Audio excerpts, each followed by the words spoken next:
What's up everyone, how are you all? Today we are back with another amazing Naruto story. What if Naruto gets beaten by the leaf villagers and gets saved by an old man who decides to train him? If you enjoy, then please like, share and do comments.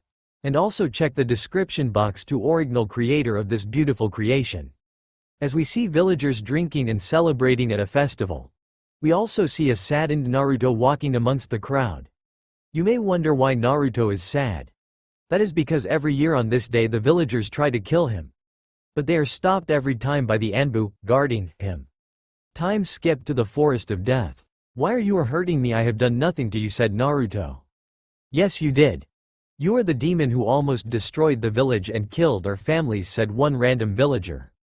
"No, you are wrong, I never did that, Naruto." "Shut up, you demon, it is time we finished the fourth's work," said another villager. The villagers were about to kill Naruto with their weapons, but that is when an old man wearing a blind suddenly appeared. "What do you think you are doing to this poor child?" said the old man. "We are killing the demon, so get lost if you don't want to join him in hell," said a villagers. "A demon? I don't see a demon. I only see a bunch of adults picking on a helpless child," said the old man. "Shut up, you fucking old man," said a villager as he went to the old man. But something surprising happened. The old man appeared in front of the villager and proceeded to break his neck. "You," said a villager scared. The old man proceeded to kill all the villagers. After that he went to Naruto and asked him if he was alright. Time skipped. Next day at the old man's house. The old man asked Naruto a question. He said Naruto would like to become strong. "Yes, I would like become so that one become Hokage and protect this village," said Naruto. "Naruto, why do you want to become Hokage to a village that despises your existence?" said the old man. "I want to prove them wrong and show them I am not a demon," said Naruto. "That is foolish dream you have. The villagers will never accept you, they will only continue to hate you," said the old man. "Old man, do know the villagers hate me. I asked the Hokage why they, and that's because the villagers fear what they don't understand," said Naruto. "Yes, I know why they hate you.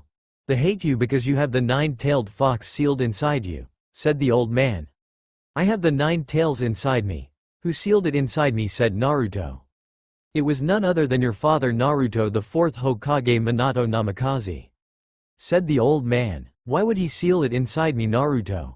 You should ask the 9 tails that question, old man." "All that aside, Naruto, do you want to start with your training, old man?" "Yes, old man." "By the old man, what's your name, Naruto?" "Oh, sorry, I forgot to introduce myself. My name is Satoru Gojo. But you can call me Gojo-sensei," said the now introduced Gojo. "Okay, now we will now start with your training, Gojo." "You're about to say torture, weren't you, Naruto?" Naruto and Gojo got along well. They developed a father-son relationship. In the 3rd year of Naruto's training, Gojo decided it was time for Naruto to meet 9 tails. Naruto asked Gojo how he would do that. Gojo simply told him must meditate and he will be able to reach the 9 tails. Naruto then took a meditating pose. After 3 minutes of meditating he woke up to see his was in a sewer. In this sewer there was cage. Behind the cage stood the 9 tails. "So have you finally came, my jailer?" said the 9 tails. "Yes, I have come to learn the truth about what happened the day on the day of my birth," said Naruto. "Listen well, boy, because I will only tell this once," said the 9 tails. "On the day of your birth, after your mother finished giving birth to you, a masked man suddenly appeared. The masked man killed the nurse who was holding you and took you hostage, threatening to kill you if Minato attempted to restore the 9 tails seal on your mother. Minato was able to take you back, only to discover explosive tags planted on you. Minato was forced to teleport away with the Flying Thunder God technique to keep you safe, leaving your mother behind with the masked man." "Wait, who is my mother, Naruto?" "Her name was Kushina Uzumaki, my second jailer."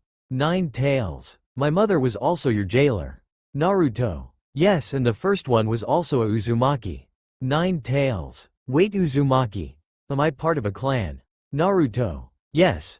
Your clan was feared for their Fuinjutsu, sealing jutsu, kenjutsu and large chakra reserves. They were destined relatives of the Senjus. Your clan was massacred by 3 of the elemental nations: Mist, Stone and Cloud." 9 tails. "Oh, so they're dead." Naruto. "Yes, kid, now I want no further interruptions. As I was saying, The masked man moved Kushina to a new location and placed her under restraint while he took steps to further weaken the seal. As the seal was about to break, he used his Sharingan to enter Kushina's subconscious and place the me under his control.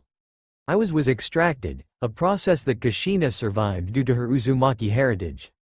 The masked man attempted me to have killed her, but Minato tracked us down in time to save her and escaped to a safe house where he left you. Unconcerned by them, the masked man led me back to the village. He ordered me to attack the village. Which I did. During my attack your father took on the masked man and won. He managed to free me from his control. The masked man fled. But before he fled he said that he would come back for me. When I was freed from his control I decided to run away from the village but your father stopped.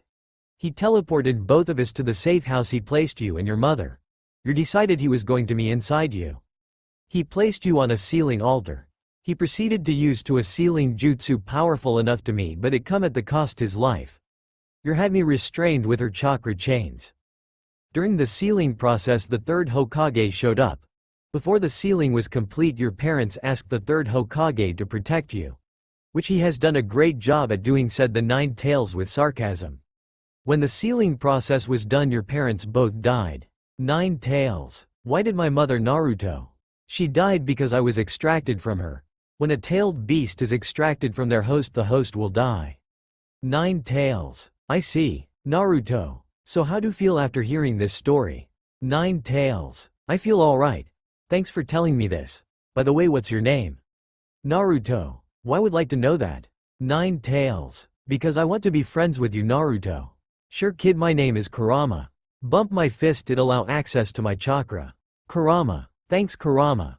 By the way, how I can change this place, it looks so depressing Naruto. It's your mindscape kid, you do whatever you want. Nine Tails. Naruto then imagined a forest filled with trees, plants and river. And in the cage was a big bed for Kurama. Thanks kid. I will help you train along with that old man. Well kid, a word of advice for you, don't trust the people in this village, especially the third Hokage Kurama. Yes, I know he can't be trusted. But still I will look for people in this village who I can call precious people. After an hour in the mindscape and 1 minute in the real world Naruto woke up. So Naruto, how did meeting with the Nine Tails go, said Gojo with a goofy smile. It went great, I was able to befriend Kurama, said Naruto with a smile. That's good because now your torture training will become more serious. Gojo, you are going to say torture again. Time skip 3 more years. Naruto is now 12. We saw Naruto now crying holding Gojo's hand. Please don't leave me father, Naruto. Naruto, you knew this day would come. Now don't be sad. Naruto, this the last gift I will give to you. I will give you my eyes. Gojo. Father, said Naruto with a sad tone. Naruto, live your so you will have no regrets. And use your strength to protect the weak. I love you my son, said Gojo with his last breath. We now see Naruto crying with a female Kurama and Anko comforting Naruto. You may wonder how Kurama is outside her cage. And how Naruto met Anko. He was doing an experiment to see if could summon Kurama. Naruto found a way to summon Kurama outside the seal by pouring her chakra in a shadow clone, thus transforming it into her. Kurama thanked for releasing her. Naruto asked her if she would become his lover and she agreed. He met Anko when Gojo sent him deep into the forest of death to fight the monsters. The two immediately hit off and became close friends and then lovers. Now after Gojo was buried, Naruto decided to have Anko and Kurama help him implant the 6 eyes in him. The operation was a success. And Naruto gained greater control of his limitless. You may ask how could train without being noticed by the third Hokage. Gojo taught Naruto how to use the shadow jutsu. He used a clone to his place while he was training with Gojo. The clone went to be the same as canon Naruto, who played pranks, was the dead last and who claimed he would the Hokage. We now see Naruto kissing a woman. This woman is none other than Sume Inuzuka. If you don't know who she is the mother of Kiba and the clan leader of Inuzuka. You may wonder how Naruto made a woman like her fall for him. Flashback. It was during his 4th of training with Gojo. Gojo told him go outside of the village to get some combat experience. While Naruto was traveling he came upon a hidden leaf team surrounded by a large group of 20 bandits and 20 ninjas. And of course Sume was part of the hidden leaf team. Naruto thought this would be good opportunity to test out his skills. Before he went in to help, he transformed himself into a white-haired boy with beautiful blue eyes. In this transforming he does not his whisker marks, he looks like a mini Gojo. After transforming, Naruto jumped in front of Tsume's team and simply greeted them. "Yo, I see you guys in quite a difficult situation," Naruto says with a smirk. "Get away from here, kid, it is dangerous," said Tsume in a worried tone. "Don't worry, pretty lady. Everything be alright. After all, they're all weak," Naruto said with a grin. "You heard that, guys, this kid said that we are weak," said one of the bandits. "This kid is quite arrogant. What do guys say? Let's teach this kid a lesson," said a random ninja. "Yep, let's do that," a bandit. Before they could attack Naruto, he disappeared and appeared in front of a ninja, stabbing through the ninja's chest in his heart, thus killing him. "Well, like I said, weak. Now I guess it is time kill you all," said Naruto with a bored tone. As the other ninja and bandits saw this, they got scared. So they decided that they should run away. Before they could do that, Naruto started to disappear again and started killing them. After a few minutes, Naruto killed them. After that, Naruto was about to leave, but Tsume stopped him. "Well, kid, you are quite scary. Man, look you like you are the same age as my son, but you already this strong." Tsume: "Yes, after all I am being trained by the strongest man." Naruto: "The strongest man? Your sensei must be arrogant." Tsume: "Yes, he is quite arrogant." Naruto: "By the way, what is your name?" Tsume: "My name, I will tell, but let's find a place we can talk privately." Naruto: "Lady Tsume, you can't trust this kid. He is quite dangerous. You should not be alone with him," said a member of Tsume's team. "It is okay. I believe he will want harm me. He could have us killed along with those bandits and ninjas. So it will be alright." Tsume: "We now see Naruto and Tsume standing by a river. So kid, why did want to talk in private?" Tsume: "So Tsume, can I call you that?" Naruto: "Yeah, sure." Tsume: "Well, Tsume, you probably know me. I am Naruto Uzumaki." Naruto: "Wait, you are the Nine-Tails Jinchuriki. What the hell are doing outside the village?" said Tsume in a shocked tone. "Yes, I am. Well, my sensei sent me out of the village to get some combat experience." Naruto: "Get experience? Does the Hokage know about this?" Tsume: "No, and if you try tell him, well, I will kill you." Naruto said Naruto with a cold tone. "Whoa, calm kid, that will be unnecessary. Don't worry kid, your secret is safe with me. Besides, I do owe you for saving me and my team." Tsume: "Well, I guess that's all, so I will be leaving now." Naruto: "Wait kid, can we talk again?" Tsume: "Yeah, sure. If you want to meet me again, then come to the Forest of Death," Naruto said as he vanished. Flashback over. After that, Tsume came to the Forest of Death. She developed a close relationship with Naruto. She met Gojo and thanked him taking of Naruto. When Naruto was she was one few who was willing to adopt Naruto, but the third Hokage denied it. Naruto to hate the third Hokage more after that. Well, after spending a few months, the two fell in love and Tsume became one of his lovers. Now back to the present. So Naruto, how do you feel about graduating from the academy? Tsume: "Well, I feeling nothing at all. That place is just a waste of time. Thank Tobirama Senju for creating the shadow clone jutsu. If I had to attend the academy myself, I properly would have committed suicide in the first few months." Naruto: "Well, Kiba is quite excited to become a ninja. He is quite arrogant and that might get him get killed someday." Tsume: "Well, he is my stepson after all," said Naruto with a chuckle. "Yes, your stepson is arrogant just like his stepfather," said Tsume with a laugh. "Well, I can't wait to see his face when he finds out that we are dating." Naruto: "He will probably try to kill you." Tsume: "Well, let him come. He will fail. Nobody can beat me. Because you are the strongest." Tsume finishes his sentence. "Ha ha ha, yes I am." Naruto: "So Naruto, will you send a clone to do your missions with your team?" Tsume: "Well, only for D-ranked missions." Naruto: "Who do you think your teammates and sensei will be?" Tsume: "Probably Sasuke and Sakura. Sensei will probably Kakashi." Naruto: "A arrogant Uchiha, uselessness fangirl and a lazy guy who is always 3 hours late." Tsume: "Will you be attending the graduation personally?" Tsume: "Yes." Naruto: "Well, good luck with your team," said Tsume, giving him a kiss on his cheek. Time skip to graduation exam. Okay class, we will now start the graduation exam. Iruka, first you will be doing a written exam.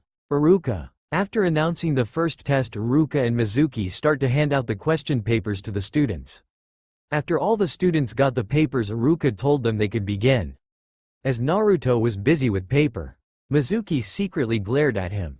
After you failed to graduate, I will give you a fake test and tell you to steal the scroll of sealing.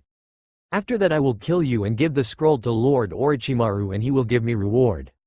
Mizuki thought evilly. That Mizuki guy isn't hiding his hostility towards you. He may try to do something bad to you, said Kurama to Naruto inside his mind. Well, let him try. If he tries something I will kill him. Naruto. After 30 minutes, Iruka and Mizuki taken the question papers. They started marking them. Naruto answered half of the questions and left the others blank. After marking every student's paper, Iruka announced it was time for the second test, kunai and shuriken throwing. Iruka and Mizuki lead the students to a field with targets. The students were given kunai and shuriken. After 30 minutes the students finished their target practice. Sasuke got the most points, with 9 out of 10 in kunai throwing and 12 out of 13 in shuriken throwing.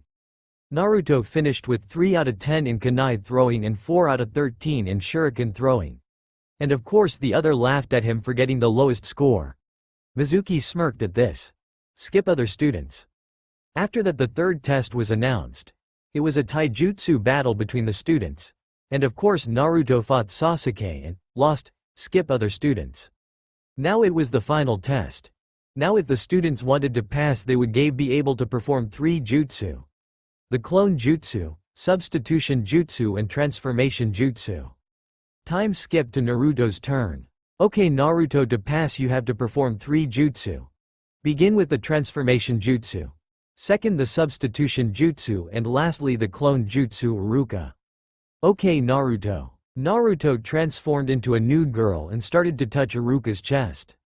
Iruka got a nosebleed. After cleaning his nose he hit Naruto on the head and told him to take the test seriously. After that Naruto transformed into Iruka.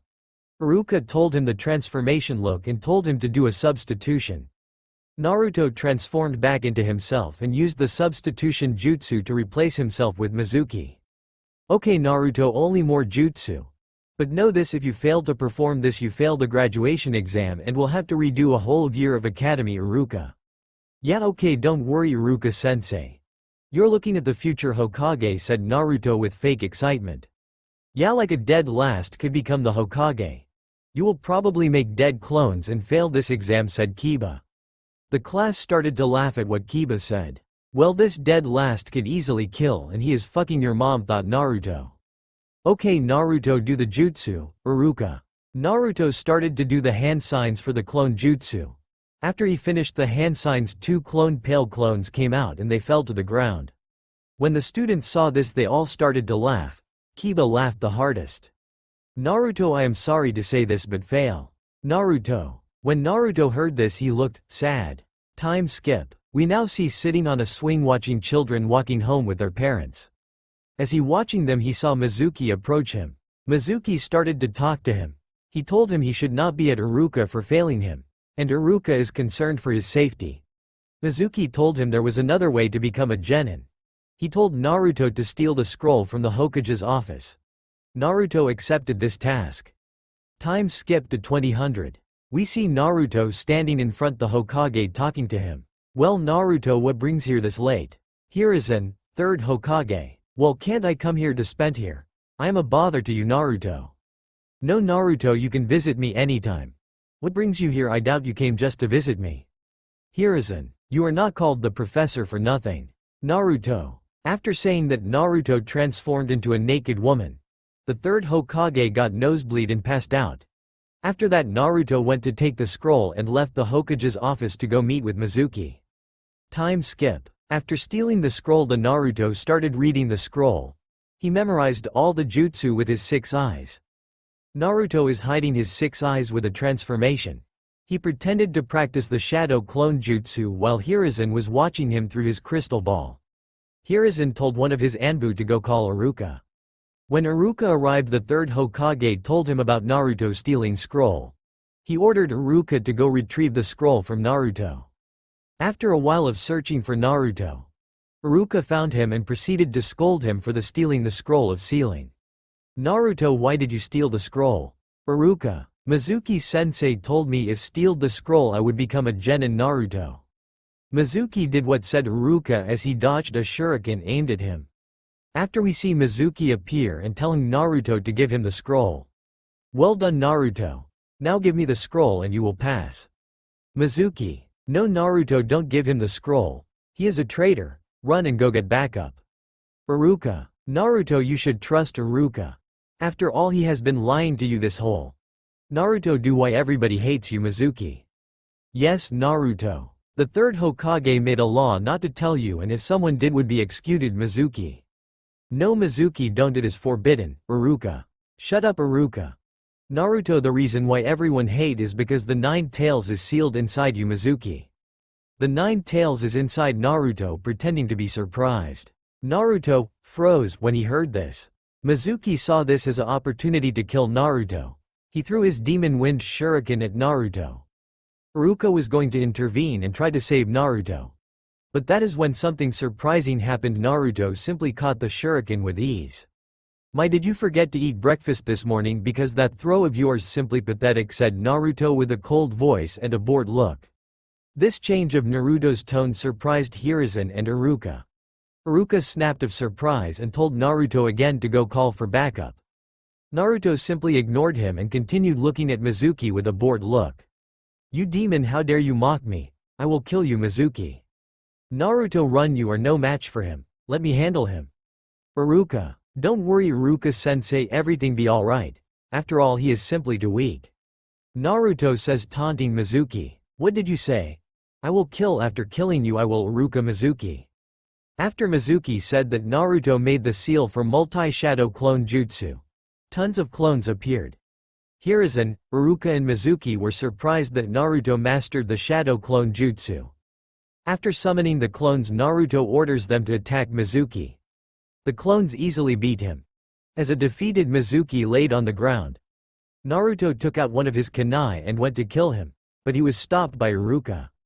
Naruto, why are you trying to kill him? Iruka, he broke the old man's law, so he must die. Naruto. Suddenly a Anbu member wearing a boar mask appeared. Young Uzumaki, you are right. But the Hokage wants Mizuki alive to interrogate him. Boar Anbu. Naruto sighed at this and gave the Anbu Mizuki, and also give the scroll. After the Anbu had Mizuki and the scroll, he disappeared. Oh Iruka-sensei, did you how easily beat Mizuki? Naruto, yes I saw. And Naruto, close your eyes. Iruka. Naruto closed his eyes, and when he opened them to see, he had a leaf headband on forehead. Iruka declared him a genin. Thanks Iruka-sensei. Naruto, well, you earned it. And Naruto, don't listen to what Mizuki said, you are not a demon. You are Naruto Uzumaki, my student, and don't forget that. Iruka, thanks Iruka-sensei, said Naruto with a smile. Okay, before go, the team placements will be announced in a week, so come to the find out who your teammates and sensei is. Iruka, okay Naruto. Time skip. Next day, the Hokage sent the boar Anbu to go and call Naruto to his office. Naruto lived in the forest with Anko and Kurama. He has a clone living in the apartment that the third Hokage gave him. After the Anbu told the clone that the Hokage is calling him, the dispelled and Naruto gained its memories. He went to see the Hokage. We now see Naruto in front of the Hokage looking at him. So what do you want, old man? Naruto, I am checking on to see if you are fine. Hiruzen, I am fine, you don't have to worry about me. Naruto, I am glad to hear that. Fine, Hiruzen. Okay, I am gonna leave now, see you. Naruto. Before Naruto could leave, someone suddenly barged in the room. It was little a boy. This boy had wooden kunai. It's time for to die, old man. After you die I will become Hokage, said the boy as he suddenly rushed at Hiruzen only to trip by scarf. The boy fell on his face. Afraid falling, the boy stood up and glared at Naruto, saying that he tripped him. You why did trip me? The boy points at Naruto. My, you are quite a funny kid. I didn't tripped on your scarf. I suggest you get a shorter scarf. Naruto, hey, how dare you talk me like that? Don't you that I am the Hokage's grandson, said the boy. Now he won't do anything. He is probably just like the others, thought the boy, only to be hit on the head by Naruto. I don't care if the third Hokage is your grandmother. I still won't respect you. Naruto, you brat, how dare hurt the young lord, said a Jonin with glasses. The Jonin blah blah blah blah until the third Hokage told him that his grandson left while he was talking. Where is the young lord, says the Jonin. He followed Naruto on his way. Hiruzen. Wait, the young lord followed that delinquent. That should stay from people like him. After that the Jonin went to search for the Hokage's grandson. Time skip 20 minutes. We see now Naruto and Konohamaru at a training field. He told Naruto his name and why he's trying to kill the Hokage. He tells Naruto he wants to be recognized as Konohamaru, not as the young lord. By becoming Hokage he hopes to gain that recognition. Naruto tells that there is no shortcut to becoming the Hokage. He tells Konohamaru he must rise through the ranks before he can become Hokage. After telling him this, Naruto teaches him the jutsu. He said with this technique Konohamaru get beat the third Hokage easily. As Konohamaru was busy practicing this jutsu, the Jonin suddenly and told him that he should get away from Naruto. Young lord, what are you doing with him? You should stay away from him. Jonin, no Ebisu sensei. He taught me a cool jutsu that helped me defeat my grandfather. Look at this jutsu. Konohamaru transforms. Young lord, stop this, what disgusting are you using? You don't need boy with me, I can teach the shortcut, become the Hokage. Ebisu. No big bro, Naruto told there's no shortcut to becoming Hokage. Konohamaru. You believe this brat over me, Ebisu. Naruto cuts in their conversation saying, well kid, got you a lot to learn now at this jutsu harem technique, Naruto. When finished saying the jutsu's name, a bunch of naked women started to appear. All the women went to Ebisu. After touching him a while, he a nosebleed and passed out. Time skip 6 days to the day of the team placements. Iruka congratulates the students for passing. He tells them if he is proud of them, and they should work exemplary ninja. After his whole speech he starts announcing the teams. Skip all the irrelevant teams. Iruka announced that Team 7 will be Sakura Haruno, Sasuke Uchiha and Naruto Uzumaki, and their Jonin sensei will be Kakashi Hitaki. Sakura was happy being on a team with Sasuke and annoyed that Naruto was on the same team as her and her precious Sasuke. The class was surprised to hear Naruto was in Team 7. After all, they all saw him fail the graduation exams. The only reacted to this was Kiba. How did that dead last get in that team I call bull? Kiba, mind your language, and the decision to pass Naruto was made by the Hokage. So if you have a problem, then go sort it out with the Hokage. Iruka, Kiba shut up after hearing that. Afraid that Iruka proceeded to announce the other teams. Skip irrelevant teams. Team 8 Hinata Hyuga, Kiba Inuzuka and Shino Aburame and Sensei Kurenai Yuhi. There is already Team 9. Which is Team Guy.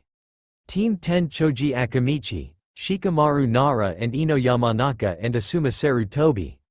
After announcing the teams, Iruka told the students to wait for their Jonin senseis to come pick them up. Team 8 and 10's sensei arrived at the same and took their students to their training grounds. Irrelevant students and their senseis left. Iruka before leaving told Team 7 something. Well, I guess you guys have to be patient. Naruto made the right decision of not coming early. Iruka. What do you mean by that, sensei? Sakura. Your sensei Kakashi has a tendency to come 3 hours late to any meeting. Well, have fun waiting for him and Naruto. Said Iruka, hand waving waved as he left the academy building. So this Kakashi guy will be 3 hours late. And Naruto is not here. This give me enough alone time with my precious Sasuke-kun, thought Sakura. Time skip 3 hours. Sakura kept pestering Sasuke for a date, but he ignored her for 3 hours straight. After the 3 hours passed by, Kakashi finally arrived. He walked to the desk Sasuke and Sakura was sitting. That is when Sakura started yell at him. You are late. Where the hell have you been? You kept us waiting for 3 hours, so what is your excuse, Sakura? Well, I got lost on the road of life, said Kakashi with an eye smile. You know that is the lamiest excuse I have heard, yelled Sakura. Sasuke looked irritated after hearing Kakashi's excuse. Okay, so where is your other teammate Kakashi? Naruto, that idiot, he probably overslept or something. Sakura. Actually, Sakura, I am here, said Naruto, surprising them. I couldn't even sense him, thought Kakashi and Sasuke.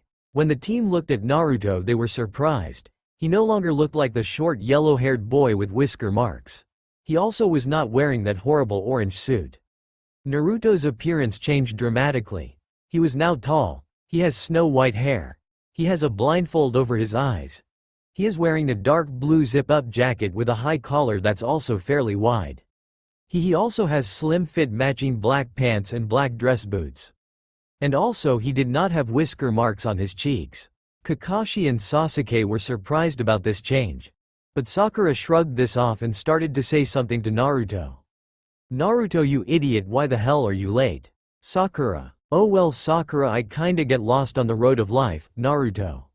Sakura got angry at this. Sasuke got irritated again and Kakashi eyes smiled at this, thinking he can turn Naruto into a mini Kakashi. Before Sakura could say something again, Kakashi interrupted her. "Okay, now that we are all here, meet me up on the roof," Kakashi said as he disappeared in a body flicker. After seeing Kakashi disappeared, they all decided to go to the roof. After making their way to the roof, Kakashi told them sit down and introduce themselves. "How we are supposed to do that, sensei?" asked Sakura. "This girl is the supposed smartest girl in the academy," thought Kakashi, disappointed. "Tell me your names, your likes, dislikes, hobbies and dreams, Kakashi. Why don't you give us an example, sensei?" Sakura: "Okay, my name is Kakashi Hitaki. My likes are none of your business. My dislikes are none of your business. My hobbies are also none of your business. My dream, I haven't thought about that. Okay, your turn, Pinky." After hearing that, Sasuke and Sakura sweat dropped. After that, Sakura started with her introduction. Her likes is, stared at Sasuke. Hobbies, stared at Sasuke. Dreams, stared at Sasuke, and her dislikes, Naruto and Ino. After Sakura finished her introduction, Kakashi told Sasuke to introduce himself. "My name is Sasuke Uchiha. I have few likes and many dislikes. My hobby is training. My dream, no, my ambition is to kill a certain man and avenge my clan." Sasuke: "Oh, Sasuke is so cool," thought Sakura. "So he wants to avenge his clan. I thought as much," Kakashi thinks. "Well, okay, your turn." Kakashi points at Naruto. "My name is Naruto Uzumaki Gojo or Naruto Gojo. I have likes, dislikes and hobbies. And I had a dream last," Naruto said with a smile. The others' sweat dropped at his introduction. After they all introduced themselves, Kakashi told them that he will be holding the Genin exams tomorrow. Sakura told him that they already passed the Genin exams. Kakashi told them that exam was to see who would graduate the academy. After the students graduates the academy, their Jonin sensei will give them a test to see if they have the right become Genin. He told them he would be giving them a survival test. They should come with their ninja equipment. He told them to should meet tomorrow at training ground 7 at 6 o'clock am. Before he left, suggested they should skip breakfast because they would end puking it up. After that, Kakashi told them they could leave and disappeared in a body flicker. So they at least know how to hide. I can sense Sakura and Sasuke, but not Naruto, thought Kakashi. After shrugging it off, Kakashi then pulled out his book and started reading it. Time skipped 30 minutes. Sasuke got angry as he watched Kakashi reading his book. Sasuke decided that he was going to attack Kakashi. He first threw some shuriken at Kakashi that hit him. Sasuke smirked at this. But his smirk left his face when he saw Kakashi poofed into a log. Meaning Kakashi used the substitution jutsu. After that, Kakashi started a taijutsu fight with Sasuke. Kakashi was beating Sasuke easily. After seeing how much he was struggling, he jumped away from Kakashi. Sasuke then decided to use the fireball jutsu. After he finished the hand signs for the fireball jutsu, he shot at it Kakashi. He smirked when the jutsu hit Kakashi. When the jutsu was done, he saw Kakashi was nowhere to be seen. Sasuke looked around for Kakashi. That is when Sasuke felt something pulling him beneath the ground. Out of the ground appeared Kakashi. While Sasuke now stuck in the ground. The only you could see was head. After that, Kakashi decided go look for Sakura. When he found her, he simply sneaked behind her. He then lightly tapped her shoulder. Sakura then looked behind her to see Kakashi with an eye smile. Kakashi proceeded to use a E-rank genjutsu to knock Sakura out. Kakashi was disappointed that she fell for a simple genjutsu. After that, he left her alone. He went back to the spot where he left Sasuke only to see Sasuke free from the ground. After Kakashi went left Sasuke to go look for Sakura. Naruto appeared on in front of Sasuke. After making a fun Sasuke, Naruto decided to free him. After Naruto freed Sasuke, he left. Kakashi and Sasuke continued their battle until Sasuke decided to retreat. Naruto was watching this from a tree while hiding his presence. After watching Sasuke, Naruto decided he would go take the bells from Kakashi. As Kakashi watched Sasuke retreat, he decided he would read his book again. As he was reading, he then heard a voice behind him. My sensei, you know, should not let your guard down. That could get killed, Naruto. Kakashi jumped away from Naruto. They started talking. Well, thank you for the advice, I will be more careful in the future. Kakashi. Well, okay, said Naruto as he left. Kakashi was surprised to see this. Naruto didn't even try to attack him or make an effort to take the bells. Well, Kakashi shrugged this off and started reading his book again. Time skip, end of test. So all of you fail. None of you were able to take the bells, said a disappointed Kakashi. After hearing this, Sakura and Sasuke felt sad. But Naruto simply pulled out a pair of bells. This surprised everyone. Kakashi looked at his waist, and this when he saw the bells he had turned into rocks. Naruto, how did you take bells from me, Kakashi? Don't you remember, Naruto? Kakashi remembered that Naruto sneaked upon him. Naruto must have used that as an opportunity to steal the bells, thought Kakashi. So Naruto, what will you do now? Will you keep the bells or will you give one of the bells to a teammate? Kakashi. Naruto then gave Sakura and Sasuke each a bell. So Naruto, you will go back to the academy. Kakashi. Yeah, sure, Naruto. No, Dobi, take this back. You the one who got it, so you pass. Sasuke. Sakura also decided give Naruto the bell back. But Kakashi told them when Naruto gave them the bells they passed and Naruto failed. When Sakura heard this, she told Kakashi if he was going fail Naruto, then should fail both her and Sasuke. Sasuke agreed with this. After hearing this, Kakashi then told them they all passed. Sakura and Sasuke were surprised to this. Kakashi went on to tell them the true purpose of the test was teamwork. He told them he would have failed them if they abandoned Naruto. After passing them, he told him to follow him to the cemetery. He went in front of a memorial stone. He talked to them. This where our ninja are buried. All of them have fought for the good of this village. I am proud to call them my comrades. One of them told me this: those who abandon the mission are scum, but those who abandon their comrades are worse than scum. Remember that, Kakashi. Sakura was inspired by that. Sasuke didn't care about that. He didn't need comrades. All he needed was power to complete his goals. This guy's quite a hypocrite. He abandoned me, thought Naruto. After that, Kakashi told him meet him tomorrow morning at the Hokages for their mission. After that, Kakashi body flickered away. Sasuke was quite curious to know how Naruto took the bells from Kakashi. He wanted to ask Naruto. But when he looked, Naruto was already gone. After that, he and Sakura both left the training ground. Time skip to Hokage's office. All the Jonin senseis except Kakashi are the Hokage's office telling him whether their teams failed or passed. Skip all irrelevant teams. Team 8 passes Kurenai. How were they, Hiruzen? They had good teamwork, but they could do with some improvements, Kurenai. So what do they need to improve? Hiruzen. Kiba is arrogant. He underestimates his opponents. I fear that may get him killed one day. Shino needs to work on his taijutsu skills. Hinata, she is a shy girl who does not have confidence in herself. Kurenai. Oh, I see. You will need to work on their issues. Okay, next team, Hiruzen. Yes, sir, Kurenai. Team 10 passed. Well, they also had good teamwork. Asuma. What do they need improve? Hiruzen. Choji has a kind heart. He does not want to hurt others. I fear that may getting him killed. Ino, she needs a lot of work. She sucks at everything. Shikamaru, well, the kid is smart but he is extremely lazy. Okay, you will need to work on that. Hiruzen. After that, he told the Jonin senseis they are free to go. After 3 hours, Kakashi finally appeared in the Hokage's office. So how did they do? Asked Hiruzen. They passed, said Kakashi. How did they pass? Asked Hiruzen. Kakashi then told how Naruto took the bells from him, and how he gave the bells to his teammates. Hiruzen, surprised to hear, was able to sneak upon one of his strongest Jonin.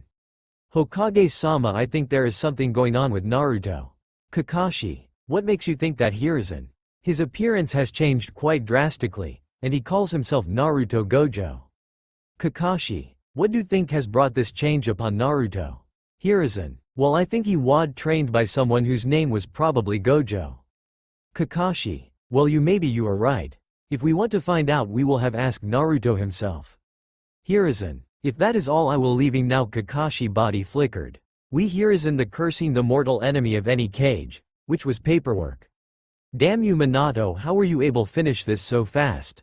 I swear I'm gonna kill you if I meet you in the afterlife. The rest of the day fucked his girls. Time skip to morning. We now see Team 7 in the Hokage's office waiting to get a mission. Kakashi is obviously going to be late.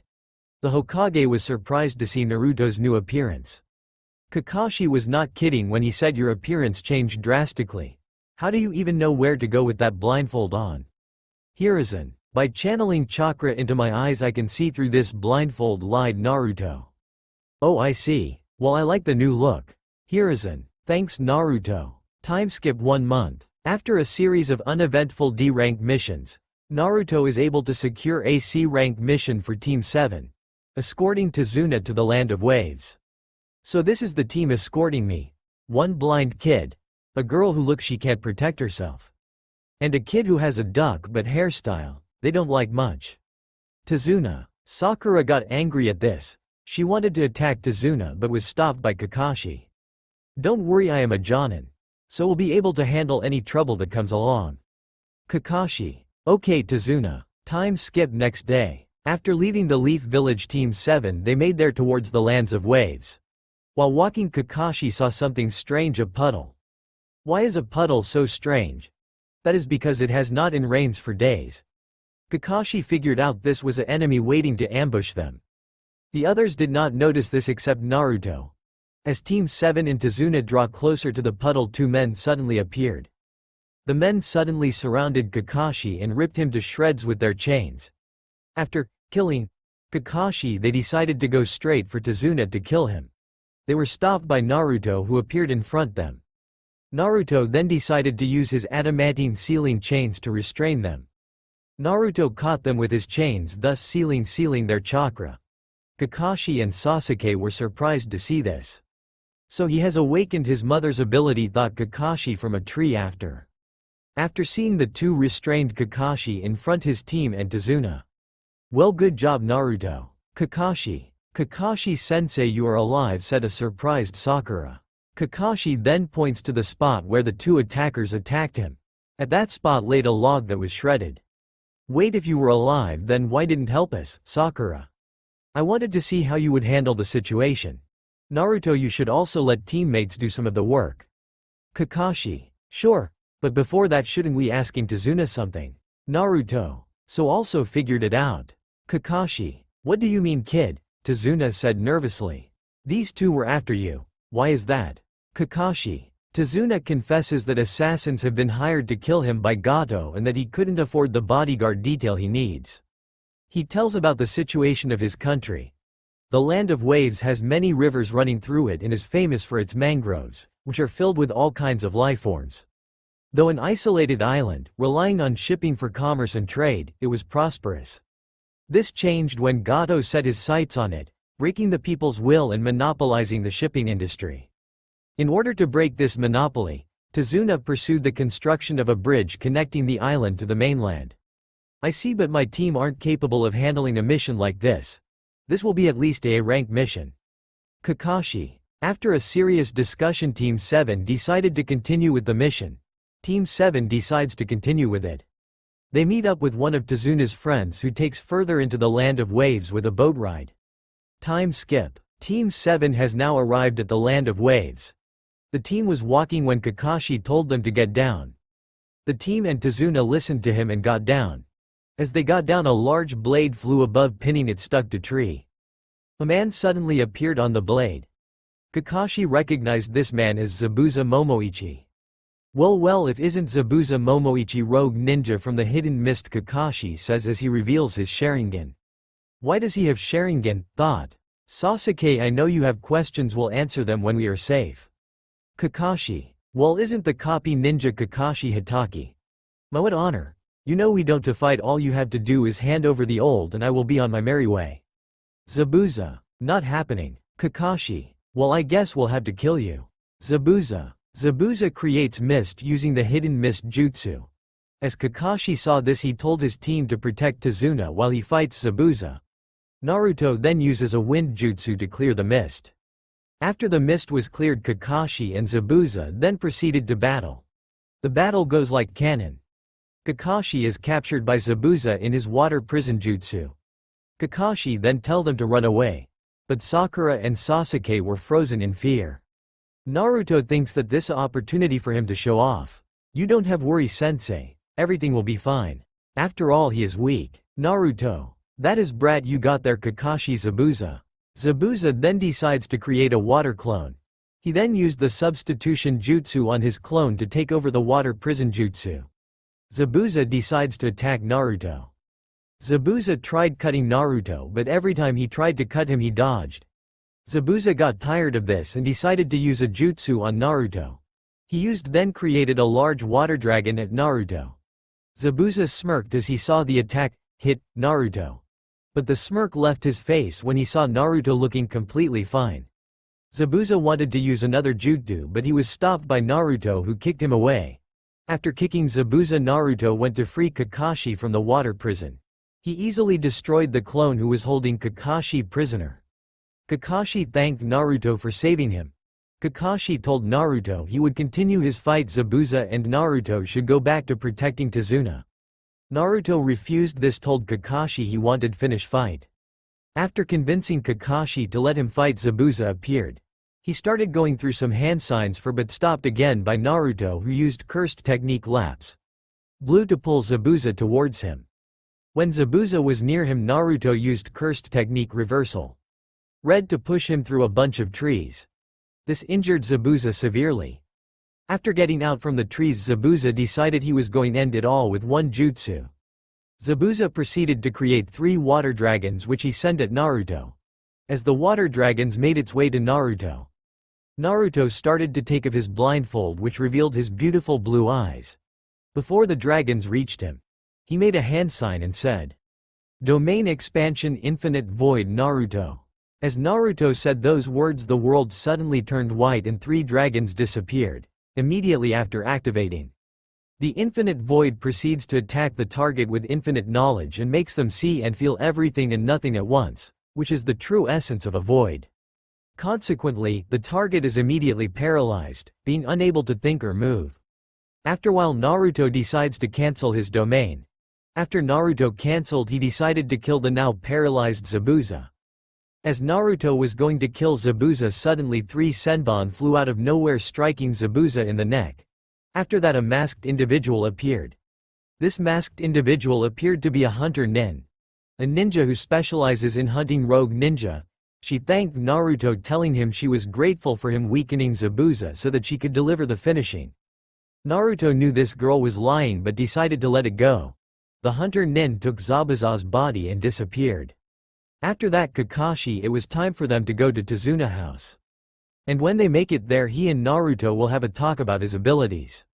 After the fight with Zabuza, Team 7 escorted Tazuna to his house. When they got there, they met Tazuna's daughter and his grandson. "Father, welcome back, it is good to see you. Who are these people?" Tazuna's daughter. "Tsunami, it good to see you too. They're leaf ninja I hired to protect me while I'm building the bridge." Tazuna. "So you were able to find help. Thank you for protecting my father, Tsunami." "It's no problem, Miss Tsunami. My name is Kakashi. These are my students Naruto, Sasuke and Sakura." Kakashi. "I must say you are very beautiful, Tsunami. Any man would be happy to have you," said Naruto with a smile. "Thank you," said Tsunami while blushing. "Hey kid, you keep your hands off my daughter or else." Tazuna. "Or else what?" said Naruto with a scary smile. Tazuna got scared and decided to keep his mouth. He didn't want to piss off a kid who could easily kill him. "That's what thought, you punk ass bitch," thought Naruto. "Naruto, you shouldn't scare the old man like that, you can him a heart attack," said Kurama inside Naruto's mind. "The old man should keep his nose out of my business," said Naruto in his thoughts. "So you are gonna add her to your harem, Kurama?" "Yep, she is gonna make a fine addition to my harem. Kurama, let's talk later," Naruto said to Kurama. "Okay, Kurama." After the talk with Kurama, Tazuna's grandson appeared. He gave Tazuna a hug and asked him about Team 7. Grandpa said Tazuna's grandson as he hugged him. Inari, it is good to see, Tazuna. Grandpa, who are they? Inari. They are ninja I hired to protect me while I'm building the bridge, Tazuna. Grandpa, you should give up on building the bridge. Gojo is going to kill you if you don't. Inari. Inari, the bridge is needed for us to be free from Gojo's reign. Tazuna. You are an idiot, Inari said as he ran away. I am guessing Gojo killed someone close to him. Naruto. Tsunami told them about Kaiza. Time skip night. Team 7 were given 2 rooms to share. Sasuke and Sakura. Kakashi and Naruto. After they ate dinner they went to the rooms. When they got in the room, Kakashi asked Naruto about his abilities. So Naruto, I think it is time you told me about your abilities. Kakashi. It is a clan secret, Naruto. What do you mean a clan secret, Kakashi? Kakashi, all clans keep their techniques to themselves. You know I am from the Uzumaki clan. So Kakashi, I ain't telling nothing, Naruto. Kakashi was surprised to hear that Naruto knew about his clan. He decided to stop asking Naruto about his abilities. After they talked they went to bed. Time skip morning. Team 7 and Tazuna's family were having breakfast. While having breakfast, Sasuke asked Kakashi about his Sharingan. Kakashi told him it was a gift from his fallen, dead, comrade Obito Uchiha. After hearing how Kakashi got his Sharingan, he asked Naruto got his abilities. Naruto ignored him and continued eating. Sasuke got irritated at that. So sensei, are you looking forward to round 2 with Zabuza? Naruto. What do you mean, Naruto? Kakashi. What did the Hunter Nen do with Zabuza's body? Naruto. The Hunter Nen carried Zabuza's body away. The whole body?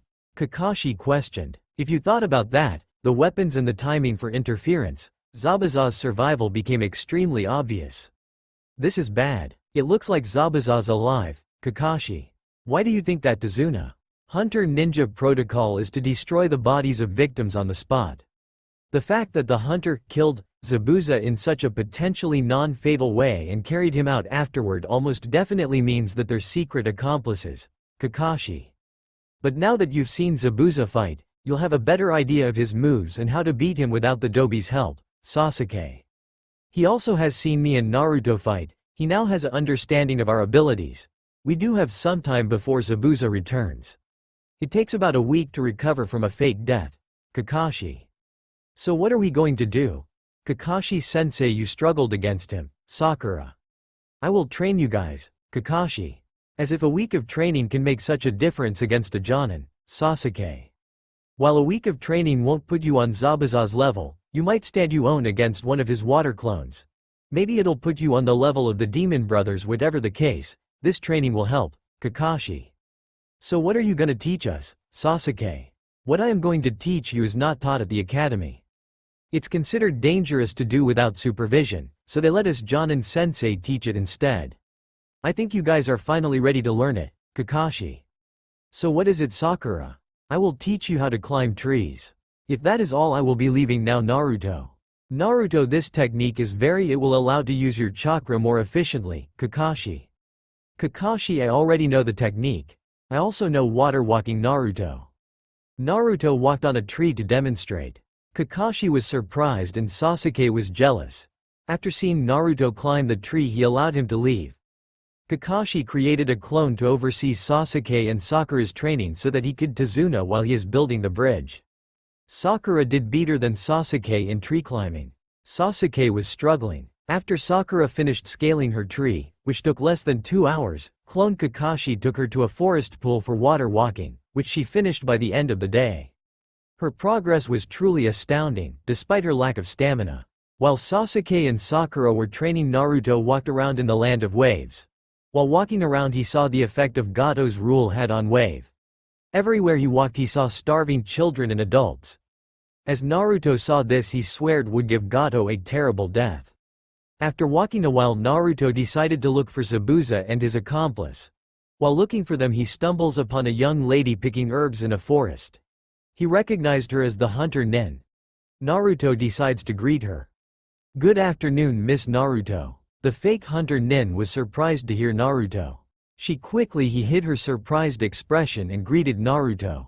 Good afternoon, Sir Fake Hunter Nin. Would you like me to help you with picking herbs, Naruto? She accepted Naruto's offer. While picking the herbs they talked. So miss, what's your name? My name is Naruto Gojo, Naruto. My name is Haku, Haku. It is nice to meet you, Haku. Haku, for who are you picking these herbs, Naruto? They are for my precious person, Haku. Your precious person, Naruto. Naruto, do have someone precious to you, Haku. Yes, I do, Naruto said as he thought of Anko, Kurama, Sume and his late father Satoru Gojo. Naruto, I believe when people are protecting something truly precious to them, they truly can become as strong as they need to be, Haku. You are quite wrong, Haku. Might controls everything. And without strength you cannot protect anything. Let alone yourself, Naruto. I guess we will have to agree to disagree, Haku. Yeah, I guess, Naruto. After finishing picking the herbs, Haku decided to go back to her and Zabuza's hideout.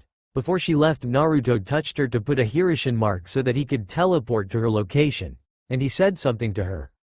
Say hi to Zabuza for me, Naruto. Haku was surprised to hear this, but she still walked away. After that, Naruto created shadow clones to look for Goto's hideout. Time skipped 3 days. Sakura learned water walking. Sasuke was still struggling with tree climbing. Naruto decided to give Sasuke some advice. Naruto's advice helped him and he was to climb the tree. After that they went to eat lunch. Naruto was talking to Tsunami. Sakura with Sasuke, Kakashi reading his book. Tazuna drinking. Inari got irritated at seeing this. All this training you are doing is just a waste of time. Goto has got a whole army. They will kill you. It does not matter how much you train, you will still lose. Kid, you should not worry, Goto and his army is weak compared to me, Naruto. Shut up, just looking at you makes me sick. You do not know anything about this country, you are just butting in, always laughing and playing around, you don't know what it's like to suffer and to be treated like dirt. Just go back to your village and live a happy life. Inari. Inari, don't worry, I swear to you Goto will die by my hand. Naruto. Time skip night. I am sorry, Naruto, what Inari said, Tsunami said after giving him a kiss. It is okay, Tsunami. Naruto. You wonder how Naruto and Tsunami got together. During his stay at Tazuna's house, he helped Tsunami with chores and cooking. The two got know each other. Naruto asked her to be his girlfriend, she said yes. After the bridge is finished and Goto is dead, you're going back to the Leaf. I am gonna miss you, Tsunami. You don't have to worry with the flying Raijin, I will be to visit you in an instant, Naruto. Okay, but you better come visit me often, Tsunami. Yes, ma'am, Naruto. Time skip next day. Kakashi decided to teach his students chakra enhancement. Naruto told Kakashi he already knew to enhance his body with chakra, so he left. After leaving, decided it was time to give Haku and Zabuza a visit. Naruto went to their hideout. When he got there, he decided to go inside. When Naruto was inside, he teleported behind Haku and hugged her. Hey Haku, I missed Naruto. Naruto, what are doing here, Haku? I had a shadow clone follow you, Naruto. Kid, are you here to kill me, Zabuza? No, I have no interest in taking your life. I am here to make a deal with you, Naruto. What kind of deal, Zabuza? Let's kill Goto and takes his money. You will get double what he promised to pay you, Zabuza. What if I don't take this deal? Zabuza, I will kill you, Naruto. I guess I have no choice to accept. I am guessing Kakashi does not know about this. Yes, and after this you can go back to the hidden mist, Naruto. What the hell do you mean? I can't go back there, I am a wanted man. Yagura and his forces will kill me and Haku, Zabuza. You don't have to worry because Yagura is dead.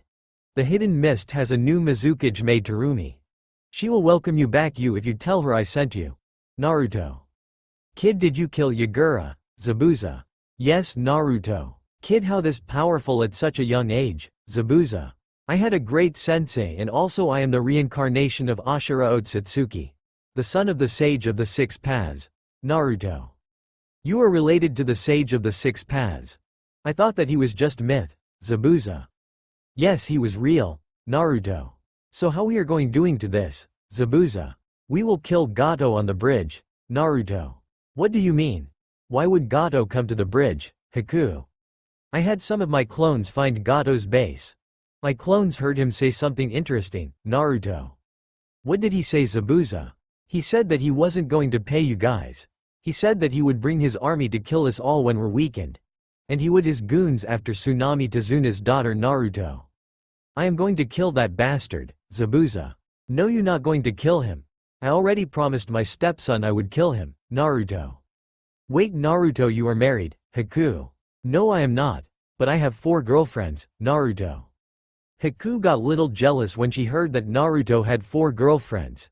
She wanted to ask Naruto if she could be his girlfriend, but she cut off by Zabuza asking Naruto the plan. Naruto told them to create clones that would last long enough until Gojo made his appearance. By the end of the week, both Sakura and Sasuke had a better understanding of chakra enhancement. Now Team 7 was finally ready for their confrontation. And Zabuza was also ready. Naruto created a clone to watch over Inari and Tsunami. Naruto also decided to watch his team from a distance when they fight Zabuza and Haku.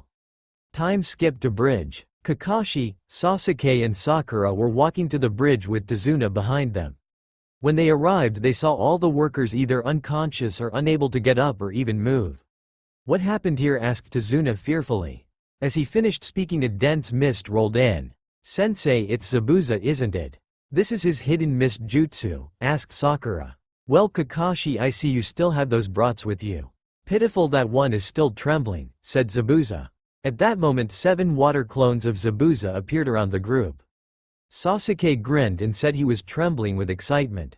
Go on, Sasuke, they are all yours, said Kakashi. In the space of a second, Sasuke had slashed all of the water clones and returned back to his original position.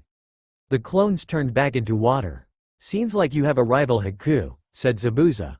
So it seems, Haku. Sasuke and Haku stepped forward and prepared for battle. Sasuke pulled out a kunai while Haku pulled out a senbon needle. Both of them charged and their weapons clanged against one another.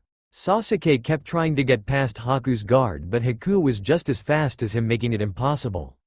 They kept this up until Haku spoke. We are only after the bridge builder. If you back off, we won't need to fight you, Haku. Sasuke ignored her and kept looking for an opening. You are at a great disadvantage. Give up now, said Haku calmly. How am I at a disadvantage? Sasuke asked with a scoff, clearly not believing Haku. First, we are surrounded by water, and second, I blocked one of your hands, leaving you with only one to defend yourself, said Haku in his level tone. Haku brought his free hand up and begun to make hand signs using only that hand. When he finished, he said, secret jutsu, 1,000 needles of death. He stomped his foot on the ground and the water rose up all around them in the shape of water droplets. In the next moment, all the droplets turned into sharp water needles. The needles rushed at Sasuke in an attempt to skewer him. Sasuke managed to avoid the needles by pushing his chakra into his feet and leaping away. While in the air, he threw 4 shuriken, causing Haku to backflip away. Sasuke then appeared behind him and cockily said, from this point on you are going to be defending from my attacks. Sasuke charged with a kunai, which Haku blocked with his forearm. Haku then tried to sweep Sasuke's legs with his arm with a needle held firmly in his hand, but Sasuke kicked him in the face, sending him back to Zabuza. Zabuza was in shock and Kakashi spoke. You made a big mistake in calling these ninja brats. That's just guaranteed to bring out Sasuke's attitude, and he is one of the village's best young fighters, while Sakura is the village's sharpest mind, and last but not least, the village's #1 most unpredictable ninja is none other than Naruto Uzumaki. Haku, if this keeps up, we will be the victims, not them. Get on with it, said Zabuza in a no-nonsense tone. Right, said Haku. As he stood up, purplish-blue streams of light begun to come off Haku in waves. Haku walked back towards where Sasuke was. I'm sorry it had to come to this. Secret jutsu. Crystal ice mirrors, said Haku in a slightly sad tone. Mirrors of ice appeared around Sasuke and Haku. The mirrors then glowed and Haku walked right into one, disappearing within it, and then reappeared as an image on the mirror, which was then projected to all the other mirrors. Kakashi ran and tried to get there to help Sasuke, but Zabuza stood in his way. Your fight is with me, Kakashi. The boy doesn't stand a chance against Haku, said Zabuza cheerfully. Before you delude yourself with false hope, let me tell you a little secret. Haku is even stronger than me. In other words, your boy is doomed, finished Zabuza sadistically. Haku spoke to Sasuke, now I'll show you what speed really is. The mirrors glowed and needles began flying at Sasuke from all directions. He was slashed and his kunai was knocked away by the needles and sent flying out of the mirror dome. Both Sakura and Kakashi called out Sasuke. "Try and help him, Kakashi, and I'll kill those other two in a heartbeat," said Zabuza. Sakura picked up the kunai and ran towards the mirror dome. "Sasuke, catch!" she shouted as she flung the kunai towards Sasuke. However, before it could reach Sasuke, Haku appeared out of one of the mirrors and grabbed it. Suddenly out of nowhere a shuriken flew through the air and hit Haku's mask, leaving a deep gash. Everyone looked at the direction it came from and saw. Back at Tazuna's house, "Inari, can you give me a hand?" asked Tsunami in the kitchen. "I'll be there in a minute, Mom," replied Inari, who was up in his room.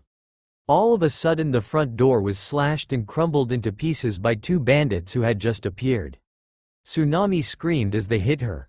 Inari, hearing the scream, ran down the stairs and arrived to the scene.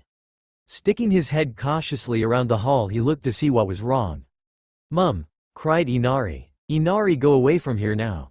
shouted Tsunami. "Don't move," said the bandit. "Should we take him hostage as well?" asked the bandit.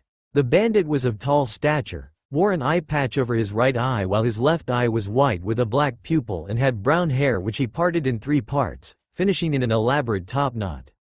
He had an intricate tattoo that seemingly stretched across his entire left side, as well as a stitched scar on the left side of his forehead, and the left side of his mouth. He was wearing what seemed to be a loose-fitting kimono, albeit not in the traditional manner, as the top half of the outfit fell around his waist, leaving his upper body exposed.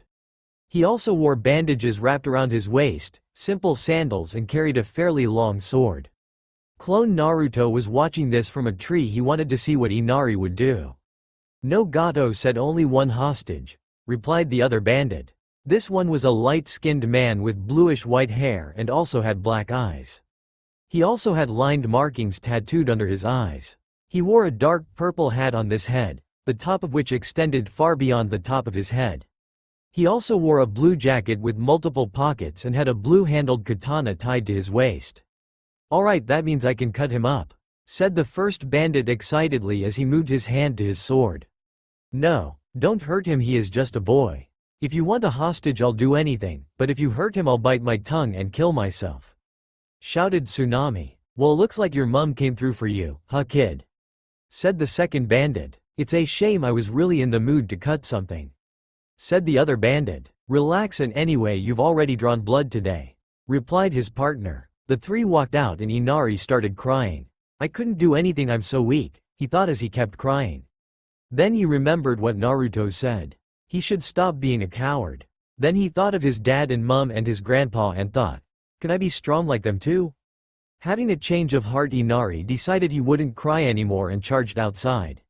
"Let go of my mum," he shouted as he charged the bandits, arms flailing. "Now can we cut him?" asked first bandit in an eager tone.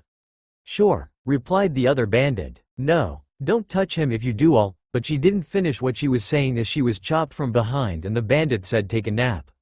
They sliced Inari and he was split in 3, but then when they looked back they saw a log sliced into 3 parts instead of a sliced up body. "A substitution," said one of the bandits.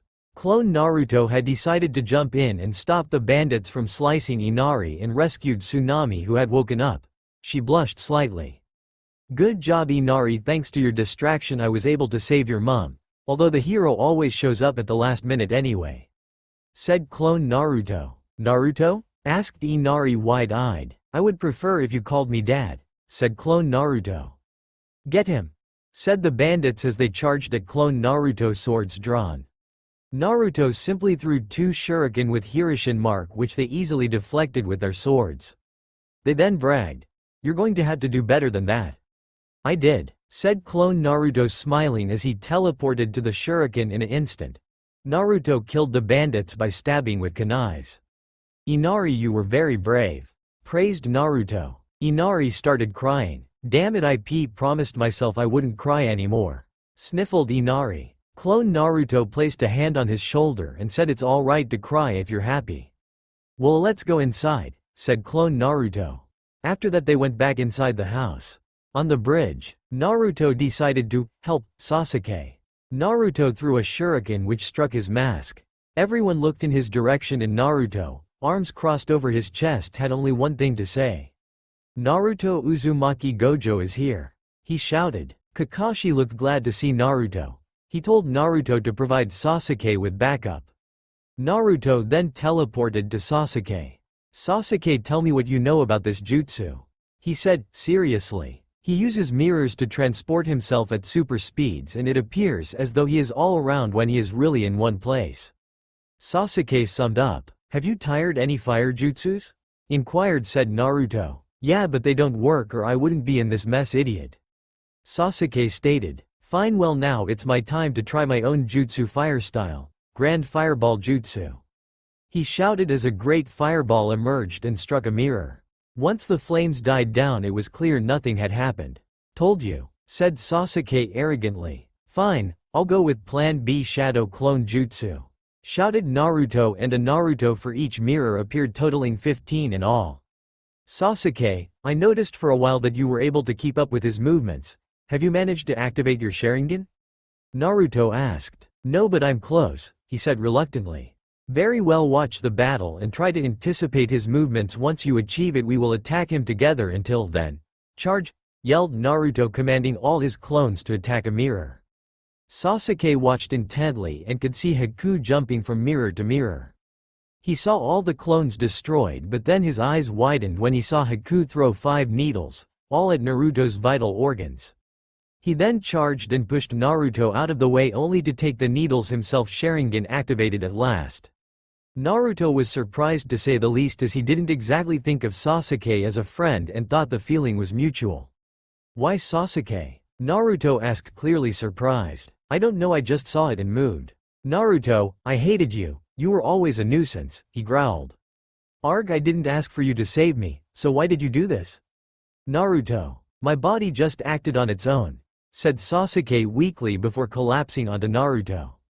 Sasuke was bleeding heavily from the mouth. "Naruto, I have one request. You two were left alone in this world, so you know what it means to suffer as I have, so I ask you, as a fellow shinobi, teammate and quite possibly the only one who understands me, please kill my brother for me, for it is he who destroyed my clan and made me how I today am, cold and uncaring," begged Sasuke. "Sasuke, I do understand how you feel, so I will honor your request," said Naruto with a fake smile. "Thank you, Naruto," said Sasuke before closing his eyes. After seeing Sasuke unconscious, Haku came out the mirror and talked to Naruto. "So Naruto, are we going fight or just wait for Gojo to appear?" cloned Haku. "We don't have to actually fight. Just dispel. If Kakashi asks questions I will tell him you escaped." The clone dispelled. "Well, let's give Kakashi a scare," Naruto said to Kurama as he released some of her chakra. Meanwhile, with Kakashi sensed the Nine Tails power. "Oh no, I think Naruto lost control, I have to end this now." Kakashi drew a scroll and swiped some of the blood from his jacket onto the scroll. He twirled it around and then placed it on top of his knuckles while making hand signs, then slammed it on the ground and said, "Ninja art summoning earth style. Fang pursuit jutsu." Little squiggles rushed out and rushed to where Zabuza was. When the markings reached him, ninja hounds burst from the ground and bit onto Zabuza on his neck and all his limbs. "Got you," said Kakashi. Kakashi made hand signs and formed his very own original jutsu lightning blade, he called. "Zabuza, I won't let you kill Tazuna, he is a brave man and is helping this village recover. I won't let you destroy this bridge and this village's dreams," said Kakashi while he gripped his hand. "Why should I care? I have my own dreams," Zabuza retorted. "But in order to have a dream you need a future, and your future is all used up. This is the end, Zabuza," Kakashi said and charged. He thrust his hand holding his jutsu into clone Zabuza right through his heart. "Goodbye Zabuza Momochi," said Kakashi solemnly. Naruto approached the group when Sakura spoke. "Hey Naruto, where's Sasuke?" Naruto met her gaze and she instantly thought the worst due to seeing his expression. She ran off to where Sasuke was and begun to cry over his body, believing him to be dead, but within a few minutes he rose. "Sakura, it's hard to breathe with you leaning on me like that," he called out in a rather raspy tone. She hugged him a little tighter before letting him up. "Where's Naruto?" he asked. "Back, Kakashi." A short plump man was clapping and spoke. "So I finally see Zabuza dead. Kakashi looked at him. "Who are you?" he asked. "Me? I'm Goto and these fine men next to me are my personal warriors," said Goto, indicating the 100 or so men standing around him. Naruto, who was in his first tailed form again and entering his second, quickly spoke to Kakashi in an animalistic, "He is mine." Kakashi understood trying to stop him was now near impossible since he was almost out of chakra, so he stiffly nodded. Naruto grinned at this and began to walk forward. Goto retreated behind his men and said, "Get him." The men then charged while Naruto popped his neck, then went down on all fours. In a red flash he shot his hand right through the heart of one of them, letting the blood flow freely. He then ducked down to avoid a halberd strike which decapitated the person he had just killed. Naruto then launched his tail and pierced the neck of the person who attacked him, who coughed up blood before dying. Naruto then charged and slammed two bandits' heads together, crushing them, sending blood and brain everywhere. He then realized this wasn't going to satisfy him, so he stood up and drew his sword before he quickly beheaded the other 96 men in a blur of blood and red chakra before flicking his blade, elegantly removing the blood on it, before sheathing his blade and walking calmly towards Goto. "Wait, don't kill me, I'll give you anything you want," Goto pleaded. "Then give me all your money," said Naruto in his animalistic voice. Goto told Naruto where his money was and the combination to his safe. "Nice do business with you. Now it is time for you to die, Naruto." Goto began to sweat and realized he couldn't do that, so he said, "But we made a deal." "Arg!" Goto yelled in pain as Naruto just ripped his left arm out of its socket.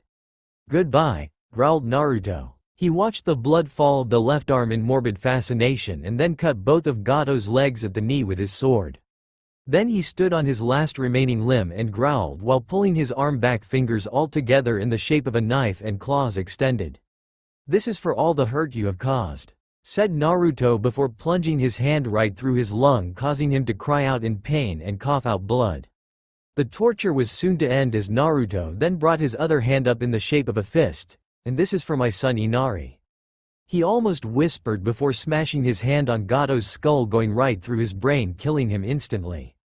Naruto withdrew his hands and walked back to Kakashi, who gave him a look of understanding laced with worry and a hint of fear. "Don't worry Kakashi, it's me, not Kyuubi," said Naruto, releasing his demonic chakra and turning around to see Inari with all the villagers behind him. "Naruto, no, you said a hero shows up at the last minute, but you didn't really leave us with much," said Inari, half surprised and half joking and a little scared at the carnage. "Kid, I told you to call me dad, Naruto." Tazuna looked at Naruto angrily. Naruto then messaged his clone through a mind link. He told to go tell Zabuza and Haku where Goto's money is. Time skip night. Naruto met up with Zabuza and Haku. They split the money. After they got the Haku and Zabuza decided go back to the hidden mist.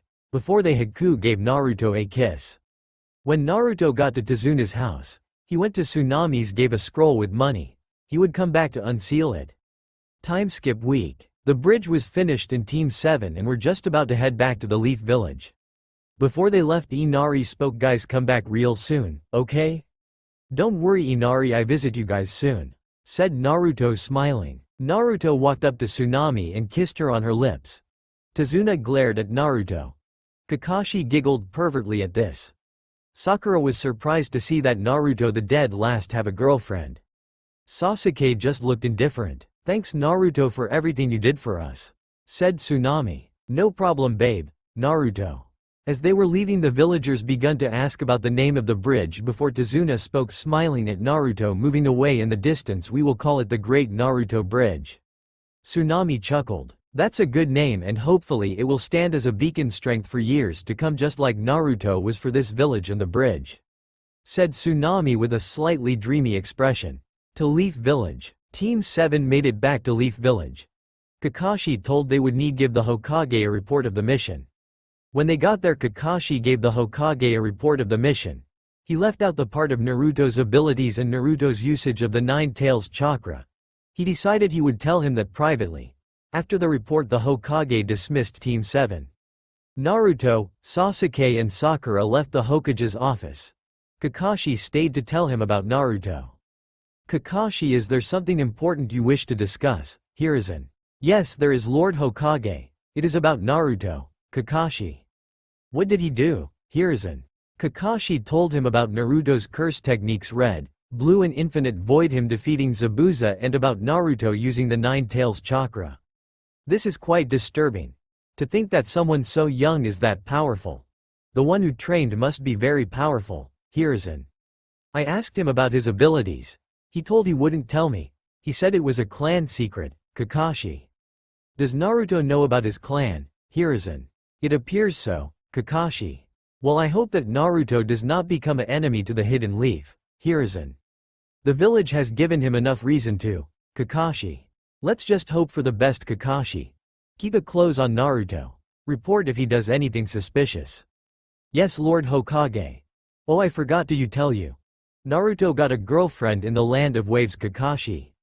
Kakashi then disappeared using the body flicker technique. So Naruto has a girlfriend, Hiruzen chuckled before sighing and returning to his paperwork.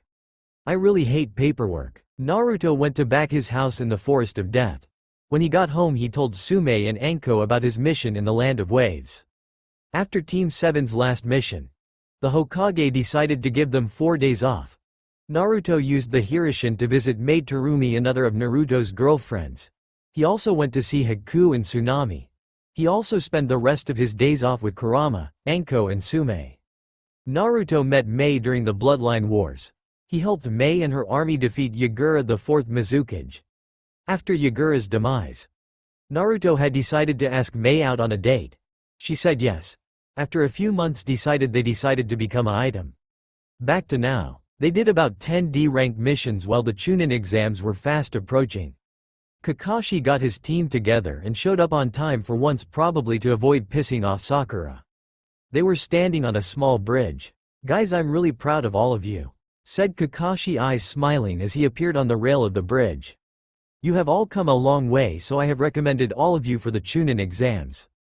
If you want to participate, go tomorrow to room 301 in the academy and submit these applications, said Kakashi, throwing one to all 4 of them. Bye, said Kakashi before disappearing with body flicker. Sasuke walked off and Sakura followed, trying to get a date as she obviously didn't get the hint that Sasuke wasn't interested. Naruto decided to get some ramen. As Naruto was heading to Ichiraku's he heard Konohamaru yelling, "Let me go." Naruto went to where he heard the commotion and saw a blonde girl with her hair in 4 pigtails with a battle fan. She wore a single light purple colored, off-the-shoulders garment that extended halfway down her thighs, with a scarlet sash tied around her waist. In addition to incorporating fishnet worn over her shoulders and legs, specifically on her right calf and her left thigh, she also wore a headband around her neck which depicted an hourglass and a boy who wore a black, baggy, full bodysuit with a red and yellow circle on the front. He also wore a black hood with cat-like ears and his forehead protector, which also depicted an hourglass on his forehead, and was squeezing Konohamaru painfully by his scarf. Kankuro, put him down, you're going to get us in trouble, said the girl. Relax, Tamari, we've got a bit of time until he gets here, we might as well have some fun, replied the boy Naruto now knew to be named Kankuro. I suggest you listen to the pretty girl, as it is clear that she has a brain while you do not, said Naruto, slightly mocking as he took off his blindfold.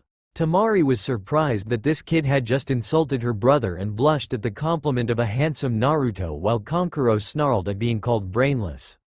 You know what, kid, you've offended me, so I'm going to teach this boy your lesson. Respect your betters, said Kankuro, who pulled back a fist and was about to slug Konohamaru in the face. Naruto appeared in an instant with a kunai pressed against Kankuro's neck. Like I said, I suggest you listen, and you are not my better, said Naruto with disdain in his voice for this weakling. Kankuro let Konohamaru down and let him move away and leave the area while Naruto backed off. He then pulled off what looked to be a mummy of his back. What are you doing, Kankuro? Are you going to use the crow for this? Asked Tamari, slightly worried. Kankuro, you are an embarrassment to our village, said a voice from nowhere which sounded bored. The owner of the voice appeared in a swirl of sand in front of his comrades. Oh hey Gaara, said Kankuro, scared. He turned and faced Naruto. He wore a black full bodysuit with t-shirt-like sleeves, 3/4 length legs, and an open neck. With this, he wore a white cloth over his right shoulder and the left side of his hips, and a wide leather band system over the left shoulder and right side of his hips. With this leather band, he carried what appeared to be a gourd. His forehead protector was wrapped around the band. His eyes appeared a bluish-green and had dark black circles around them.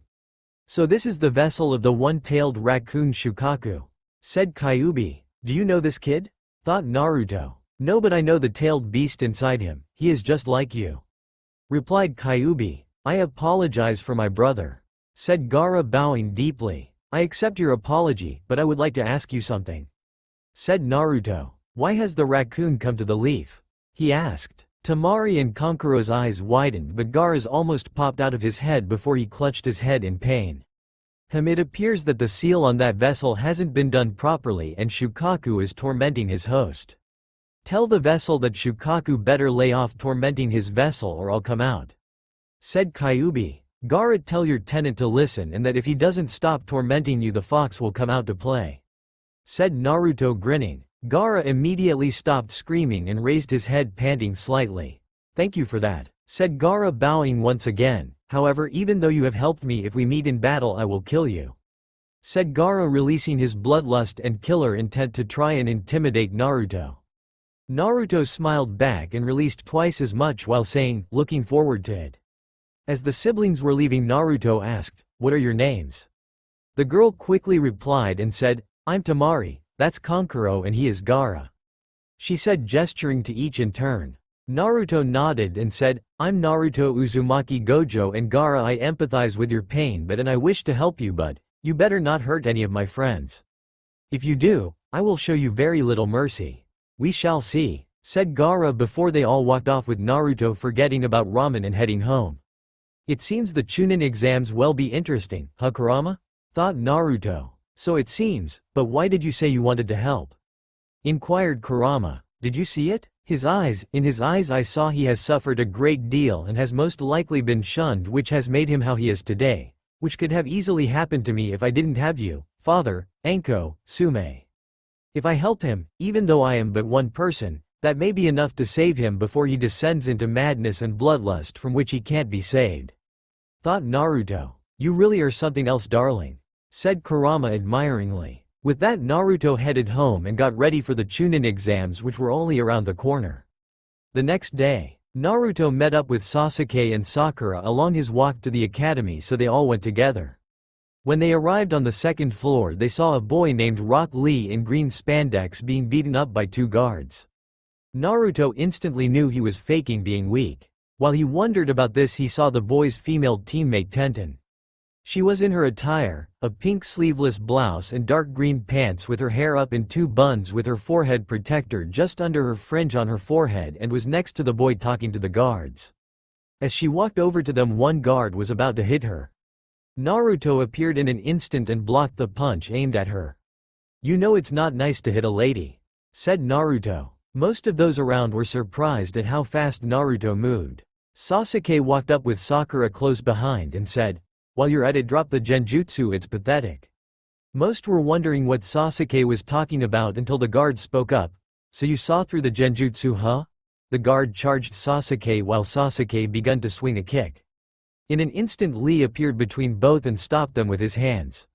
"That's some chakra he's got in his arm," thought Sasuke. "What are you doing? Aren't you the one who said we should hide our true strength, Lee?" said Neji, a boy who had piercing white eyes with a slight lavender tint to them, while walking up to Lee. The boy had noticeably long, black hair which reached the middle of his back and was tied back a few inches above the end, while two straps attached to a smaller headband underneath his ninja forehead protector framed the sides of his face. He had very fair skin, and he also wore a black headband that he wore snugly over his forehead. He wore a khaki shirt, dark brown shorts, and blue shinobi sandals. He also had bandages wrapped around his right arm, chest, and right leg. "Sorry, but Lee broke off and looked at Sakura and then blushed. "My name is Rock Lee. You are Sakura, right? Please be my girlfriend, I vow to protect you with my life," Lee said to Sakura. "Definitely no," Sakura said. "Why, Lee? Because you are weirdo." Sakura. Lee got a little sad hearing this. Naruto laughed. "Hey you, what is your name?" Neji said. Sasuke. "It is common courtesy to give your own name before asking someone else's." Sasuke. "Hey, you are a rookie, aren't you? How old are you?" Neji. "I am not obliged to answer that."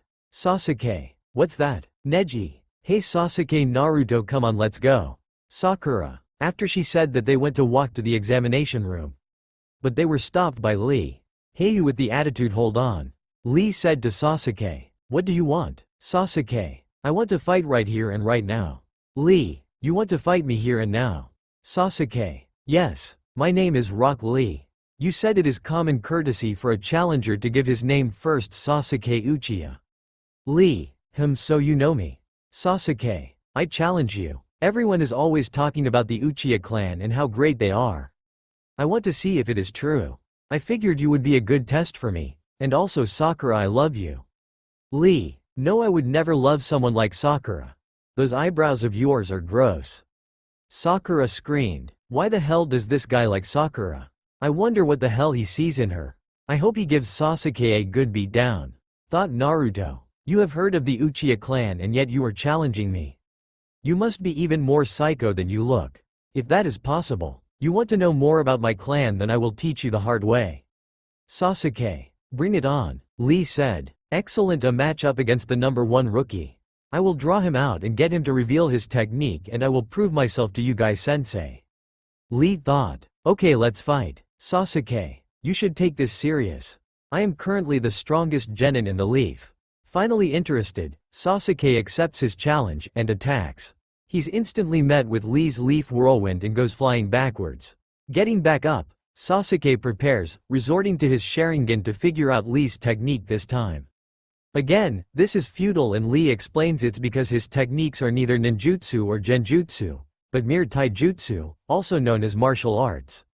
With hand-to-hand combat, the Sharingan isn't helpful. Even if he can see the techniques, one's body cannot move fast enough to react.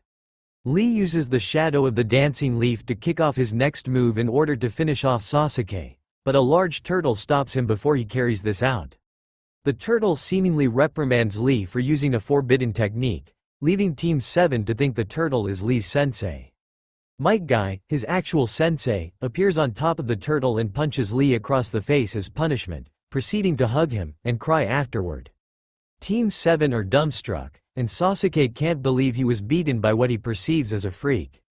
Guy asks the team how his eternal rival, Kakashi, is doing. He's ahead in their match record, which stands at 50 wins and 49 losses. Guy also says that he is much faster and stronger than Kakashi. When Guy leaves, Lee confesses that he is not the strongest genin. Neji Hyuga, his teammate, is. Naruto needles Sasuke, saying that Lee obviously trains harder than him. In the end, the team focuses their attention on the Chunin exams. After the fight, the Team 7 and Lee all headed to room 301, where the first phase of the Chunin exam would be held. When they got there, they were greeted by Kiba. So once again the rookies are together again, Konohamaru, said Kiba. Ino hugged Sasuke from behind, causing Sakura to begin yelling at her, and this kept up for a while.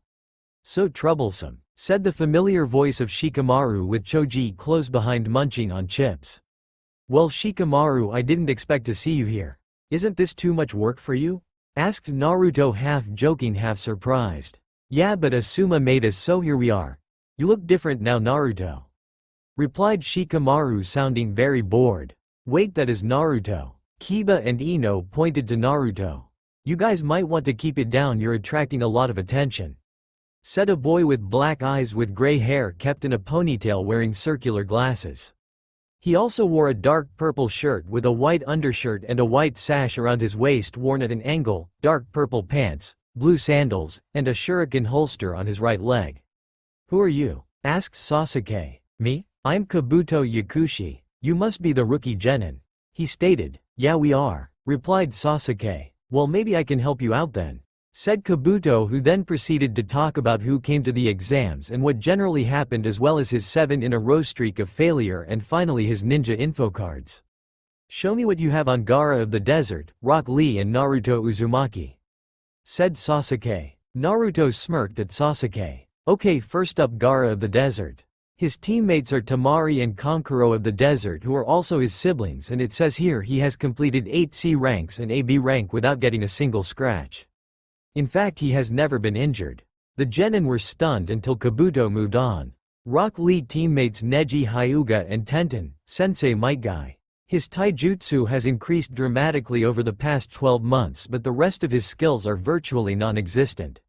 He has completed 20 D ranks and 11 C ranks. Lastly, Naruto Uzumaki says here you've done 20 D ranks and an A rank, impressive. You have cage level chakra capacity and mid Chunin to low Junin skill level in ninjutsu. Your genjutsu skills are basic at best, while your taijutsu low Chunin and kenjutsu skills zeri. Additionally, you can do the shadow clone jutsu, said Kabuto. As Kabuto finished, the entire room was quite shocked about Naruto's skill level, while almost all the others were extremely curious how strong Naruto really is. Naruto and Shikamaru grew suspicious of Kabuto, because he had classified information that only a cage would have access to.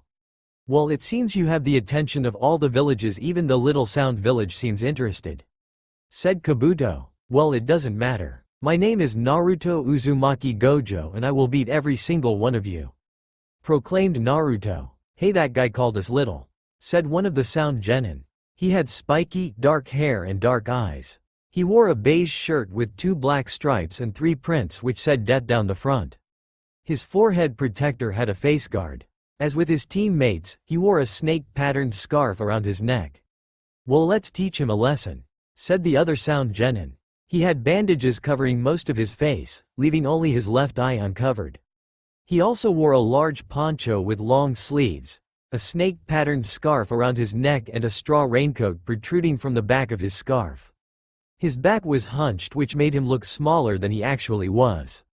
The Sound team dashed around the room before the one who spoke first threw a kunai at Kabuto, who jumped back to avoid them. However, in an instant the genin who looked like a mummy revealed a gauntlet with holes in it and swung his fist, barely missing Kabuto.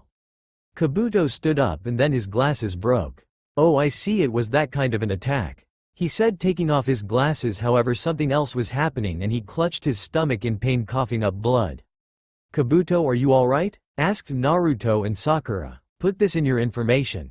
The genin of the Sound will all be Chunin when this exam is over, said the Sound ninja who threw the kunai. Suddenly a large cloud of smoke appeared and about 16 leaf ninja were revealed as the smoke faded away. The big one in the middle had a sadistic grin and said, I am Ibiki Morino, the first proctor of these Chunin exams and as of now, your worst nightmare. Alright, now first things first, there is to be no unauthorized fighting in this exam, that includes you genin of the Sound, announced Ibiki. Ibiki had a large, imposing figure, which was complemented with a face covered with old wounds and scars. Ibiki's head was covered with the cloth of his forehead protector and he had a long dark blue cloak on. Sorry, it's our first time, said the mummy-looking genin. Ibiki glared at the genin but continued, secondly, this exam starts now. You will each take a piece of paper from one of the Chunin behind me and the number you receive is where you will sit. The genin walked forward, took a number and then found their seats in the modified classroom. When everyone was seated, Ibiki spoke. Now the first part of the Chunin exams is a written test. Murmurs broke out but they were all silenced by Ibiki's glare. However, before we begin there are some rules. Ibiki wrote on a chalkboard while speaking at the same time. Rule 1. The test works on a point deduction system. Unlike regular tests, you all start off with a perfect score of 10 points. If you answer 3 questions wrong, your score is 7. Rule 2. Every time a person is caught cheating, they will lose 2 points. Get caught cheating 5 times and you fail. That is what the sentinels you see to your sides are for, they will monitor you. Anyone caught cheating doesn't deserve to be here. Finally, you will be scored together with your team, and if one person on your team gets a 0, you all fail. The 10th question will be given out 45 minutes from now. Finished Ibiki. Sakura paled and started worrying about Naruto getting a 0, as she still didn't think he was intelligent but rather saw him as an idiot. Now begin, announced Ibiki. Everyone started to read the questions and many quickly realized that they didn't know the answers for many, if not all of the questions, and came to the conclusion that they had to cheat. There were many different methods of cheating, such as using dujutsu, using pets to find answers, mirrors, and even jutsus. Naruto used his 6 eyes to copy the answers. Now all I have to do is sit back and wait, thought Naruto. As Naruto was about to lean back, a kunai whizzed past his face and into the test of the person behind him. What was that all about? Asked the genin. 5 strikes and you're out, you just failed the test, said the Chunin who threw the kunai. What, it can't be. cried the genin. The trend of failure continued and many teams failed, about 15 in total, and now the time of the 10th question was approaching. Kankuro chose that time to walk in just as Ibiki was getting ready to ask the 10th question. "Ah, you've returned. I hope your trip to the bathroom was enlightening," said Ibiki with a small grin. Kankuro appeared nervous but walked back to his seat while dropping a tiny rolled-up scroll near Tamari. "Now listen carefully and try not to let the rules frighten you." "Very well. Rule number 1, each of you is free to not take the question, it's your decision." Begun Ibiki. "Whoa, so what's the catch? Say we don't want to take the question?" asked Tamari. "If you refuse to take the 10th question regardless of your answers to the other 9 you get a 0, meaning you fail along with your teammates," replied Ibiki. Murmurs went around of people saying that they would definitely take the question before Ibiki spoke. "You didn't let me finish. If you choose to take the question and answer it wrong, you and your teammates will be barred from taking the Chunin exams forever." "Hey, that's bull. There are lots of people who have taken this exam before," said Kiba angrily. Ibiki chuckled and said, "I guess you're just unlucky. I wasn't making the rules before, but I am now. Of course, if you don't want to take it you don't have to. If you're not feeling confident then by all means skip it and come back and try again next year," said Ibiki, who then laughed. "Now then, the 10th question. Those who don't want to take it raise your hand. Your number will be recorded and then you're free to go," finished Ibiki. After a while the person next to Naruto cracked, "I'm out," he said, and apologized to his teammates. As soon as this happened many more quit. Sakura watched Naruto and thought he wouldn't put his hand up because he was stubborn. "I can't let you do this to yourself, Naruto," thought Sakura while she begun to raise her hand. Naruto saw this happening and realized Sakura didn't know he had the answers, so he did something drastic. He raised his hand first. Many people were shocked at this turn of events, but then Naruto slammed his hand down and stood up. "Don't underestimate me. I don't quit and I don't run. You can act tough all you want, it doesn't matter to me. I don't care if I'm stuck as a genin for the rest of my life. I'll still be the strongest man," finished Naruto before sitting down. "There, that stopped her," thought Naruto in relief. "This decision is one that could change your life. If for any reason you would rather quit, now is your last chance," said Ibiki. "No way, I never go back on my word, that's my way of the ninja," replied Naruto confidently. Interesting, that little outburst has given the others some backbone. He has persuaded them into staying. 78 left, more than I expected, but I don't see anyone wavering. I think that's it," thought Ibiki while looking around. The Chunin nodded to him and he nodded back. "Well then, I admire your determination. If nothing else, for those of you remaining there is only one thing left to do, and that's for me to tell you. You all passed the first exam," said Ibiki. "What, do you mean we pass? Where is the 10th question?" asked Sakura. "There wasn't one, or at least not a written one. Your decision to stay here was the answer to the 10th question," said Ibiki, smiling widely. "So does that mean those other 9 questions you gave us were just a waste of time? Is that what you're saying?" asked Tamari. "No, not at all, quite the opposite. They had a very important underlying purpose. The first 9 questions were to test your ability to surreptitiously gather strategic intelligence under the most adverse circumstances," informed Ibiki. "Oh well, that clears up everything," said Tamari, confused. "Let me explain. My objective was to test how well you function as a part of a team, which is why you were scored as a team, so you would know that everything you would do, or fail to do, would affect your teammates. I wanted to see how you would cope with the pressure. The first 9 questions on the test were difficult, or as you may have realized, too difficult for any genin to be able to solve. I imagined many of you quickly realized you had to cheat to have any chance of passing. In fact, the test was designed to encourage cheating, it almost demanded it. Of course it would have done you little good if you had no one to cheat from, which is why I had 2 Chunin disguised to sit in with you. Those who were caught at it failed. Better not to cheat than to cheat clumsily. Information, it can be the most valuable weapon in battle. How well you gather it can be the difference between failure and success. There will be times when you will have to risk your life to get in," said Ibiki, taking off his forehead protector and revealing a mangled skull. "Man, what a mess. Scars and puncture wounds, what he must have endured," whispered Sasuke. "Of course you must always consider the source of your information. Intelligence gathered from the enemy is not necessarily accurate, always bear this in mind. Disinformation can be worse than no information at all. It can lead to the death of comrades or the loss of a village. That's why I put you in the position that you would have to gather accurate intelligence, cheat in order to survive, and that's why those who weren't good enough at it were weeded out, leaving the rest of you." Finished Ibiki. "Okay, but I'm still not getting what the whole 10th question thing is all about," said Tamari. "You're not? The 10th question was the whole point of the exam, surely you see that?" asked Ibiki. "Sure, but explain it anyway," said Sakura. "As I said before, the purpose was to test you as part of a squad, not just individuals.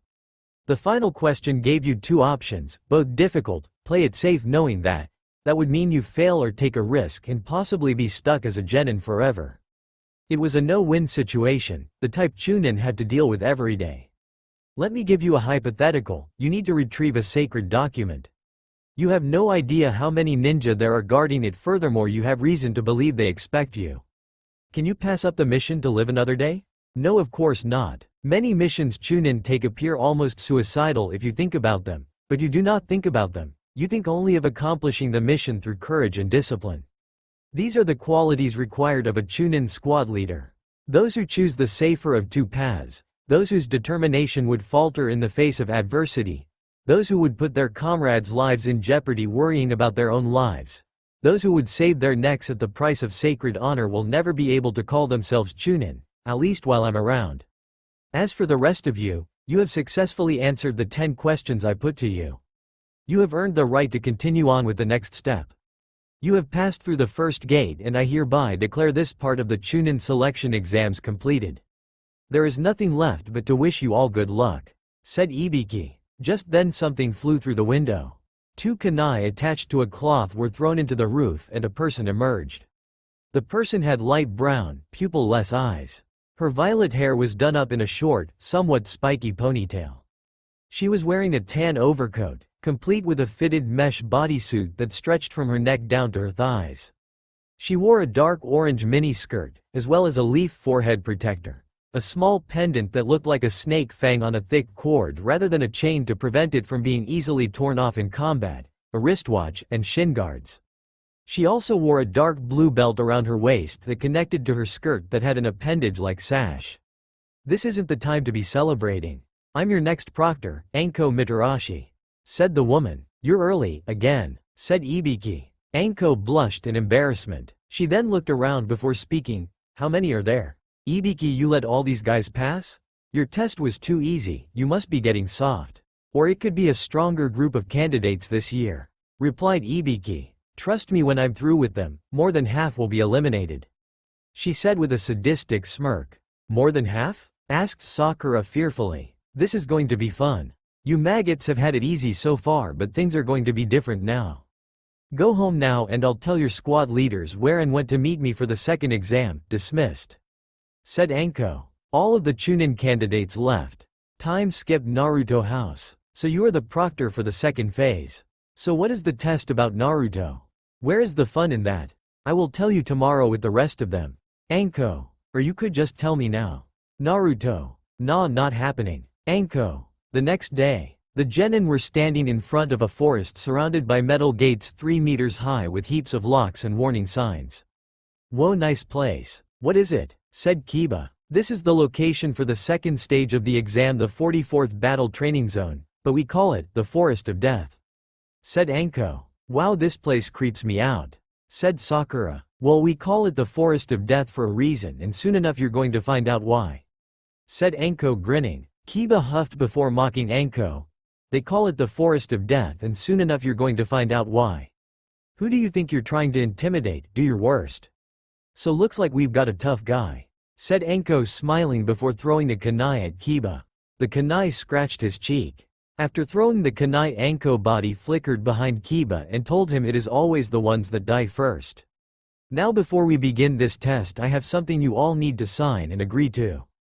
It is a standard consent form which shows that if you die, the Leaf and I are in no way accountable, otherwise if you die I would be held responsible," said Anko, who then started laughing. "This test is a survival test. You need to get through the battle zone. You will each enter through one of the 44 entrances and need to make your way to the center, to a locked tower. To pass, all you need to do is get a set of these 2 scrolls, one heaven and the other earth, and arrive at the tower with all of your teammates." Finished Anko. "Both scrolls?" asked Sasuke. Yes, so half will be going after the Heaven Scroll while the other half will be going after the Earth Scroll. Anything goes, but there is only one rule: you must never open either scroll," said Anko seriously. The genin signed the forms. After signing them, Anko assigned the teams to a gate. All the genin arrived at a gate and waited until the signal was given at 3 p.m.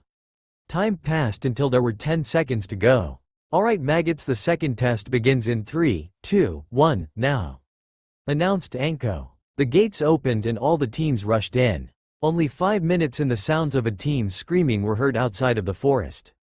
"Looks like the fun has begun. I feel sorry for the other participants. They don't stand a chance against Naruto," said Anko. With Team 7, "Okay, I'm going to go ambush the other sand team. The rest of you head to the tower," said Naruto. "Just why should we listen to you, loser?" Sasuke asked. "Yeah, what can you do on your own?" asked Sakura. Naruto entered his tailless fox form and said, "I can get the scroll. Keep in mind that I am stronger than all three of you. Also, I don't go back on my word, so trust me, I'll get the scroll." Sasuke grumbled, but he knew that Naruto was right and that he was capable and the strongest. "Fine, but if you die, loser, I'll bring you back and kill you again for making us fail," said Sasuke while smirking. "Know that applies to you as well, Uchiha. After all, you won't be able to avenge anyone if you're dead," replied Naruto arrogantly. Sasuke huffed and he along with Sakura left. With Naruto. Naruto was tracking down the sand team due to his enhanced sense of smell and Kyuubi's chakra. He tracked them down and saw that they were setting up traps. One had wire which he was looping around the trees and certain branches, while the other was placing paper bombs in the spots furthest away from any ninja wire to trap those who escaped the wire while the last kept watch. Seeing his chance, Naruto knocked out the one on watch and caught his body so he wouldn't make a sound. The remaining sand ninja were oblivious. Naruto then threw a three-pronged kunai in between both but a fair distance away from them, flashed halfway to it in a blaze of orange which caused him to appear directly in between them. Luckily, and proceeded to use wind release vacuum sword on the first, sending him flying into a tree and out cold, and quickly used fire style grand fireball jutsu on the other. The sand ninja dodged, but Naruto appeared behind him and gave him a quick chop to the neck, knocking him out cold. Naruto searched him and found the earth scroll they needed, pocketed it and left to rejoin his team. With Sasuke and Sakura. Sasuke and Sakura were hopping along the trees and were about halfway to the tower when Sasuke felt that they were being followed. Sasuke put his hand out and mouthed, "Followed," to Sakura, and she understood. They set up a few wire traps which would launch kunai if tripped, but other than that kept going as fast as they could to the tower. When they were only about 500 meters away, a kunai with an explosive tag attached to it landed near them. They all jumped away before it exploded and looked in the direction it came from. A grass ninja with a straw hat was there and looked at Sasuke before speaking. "I think your trap-making skills need some work, although maybe you were in a rush. After all, the prey must never let down its guard in the face of its predator." The ninja looked them all in the eye and they all saw their deaths. Sasuke and Sakura were greatly affected by the grass ninja's killing intent. Sasuke and Sakura were paralyzed by fear. They couldn't move an inch. Orochimaru used this opportunity to give Sasuke the curse mark. When Sasuke received the mark, he became unconscious. "Oh, it seems your teammate is on his way here." Orochimaru said. He disappeared. "Just who was that?" asked Sakura, who was still rather shaken. With Naruto. Naruto was halfway to his team when he felt a dark presence near him. He too dodged a sword strike. The unusual thing was that this sword was being held by a tongue. Naruto jumped back to avoid the second slash aimed at his head and to survey his opponent. It was a grass ninja wearing a straw hat and had an abnormally long tongue. "Well, it seems that you aren't as helpless as your teammates, though it would seem," said the ninja while swallowing his sword. The ninja then proceeded to release some of his killer intent, but Naruto released twice as much. "What did you do to my team?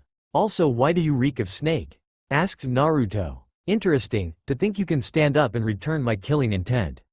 As for your first question, I gave your teammate Sasuke a little mark which will give him the power he seeks," said the ninja. "Lastly, I reek of snake, as you put it, because I am Orochimaru the Snake Sanin. Try to remember that, as you will have to, if you wish to be prepared for what is coming. Also, I suggest you get back to your team before my sound ninja. Take care of them." Orochimaru laughed while turning into mud, leaving Naruto. "I have get to them," said Naruto, and with that he was off. Naruto arrived to a scene he didn't wish to see. Sasuke and Lee were unconscious. Sakura was badly beaten and bleeding. Choji looked beaten up but was on his feet. Ino was passed out and being held by Shikamaru, who looked relatively unharmed. The area they were in was torn up and all the trees around the clearing were missing branches from heavy hits.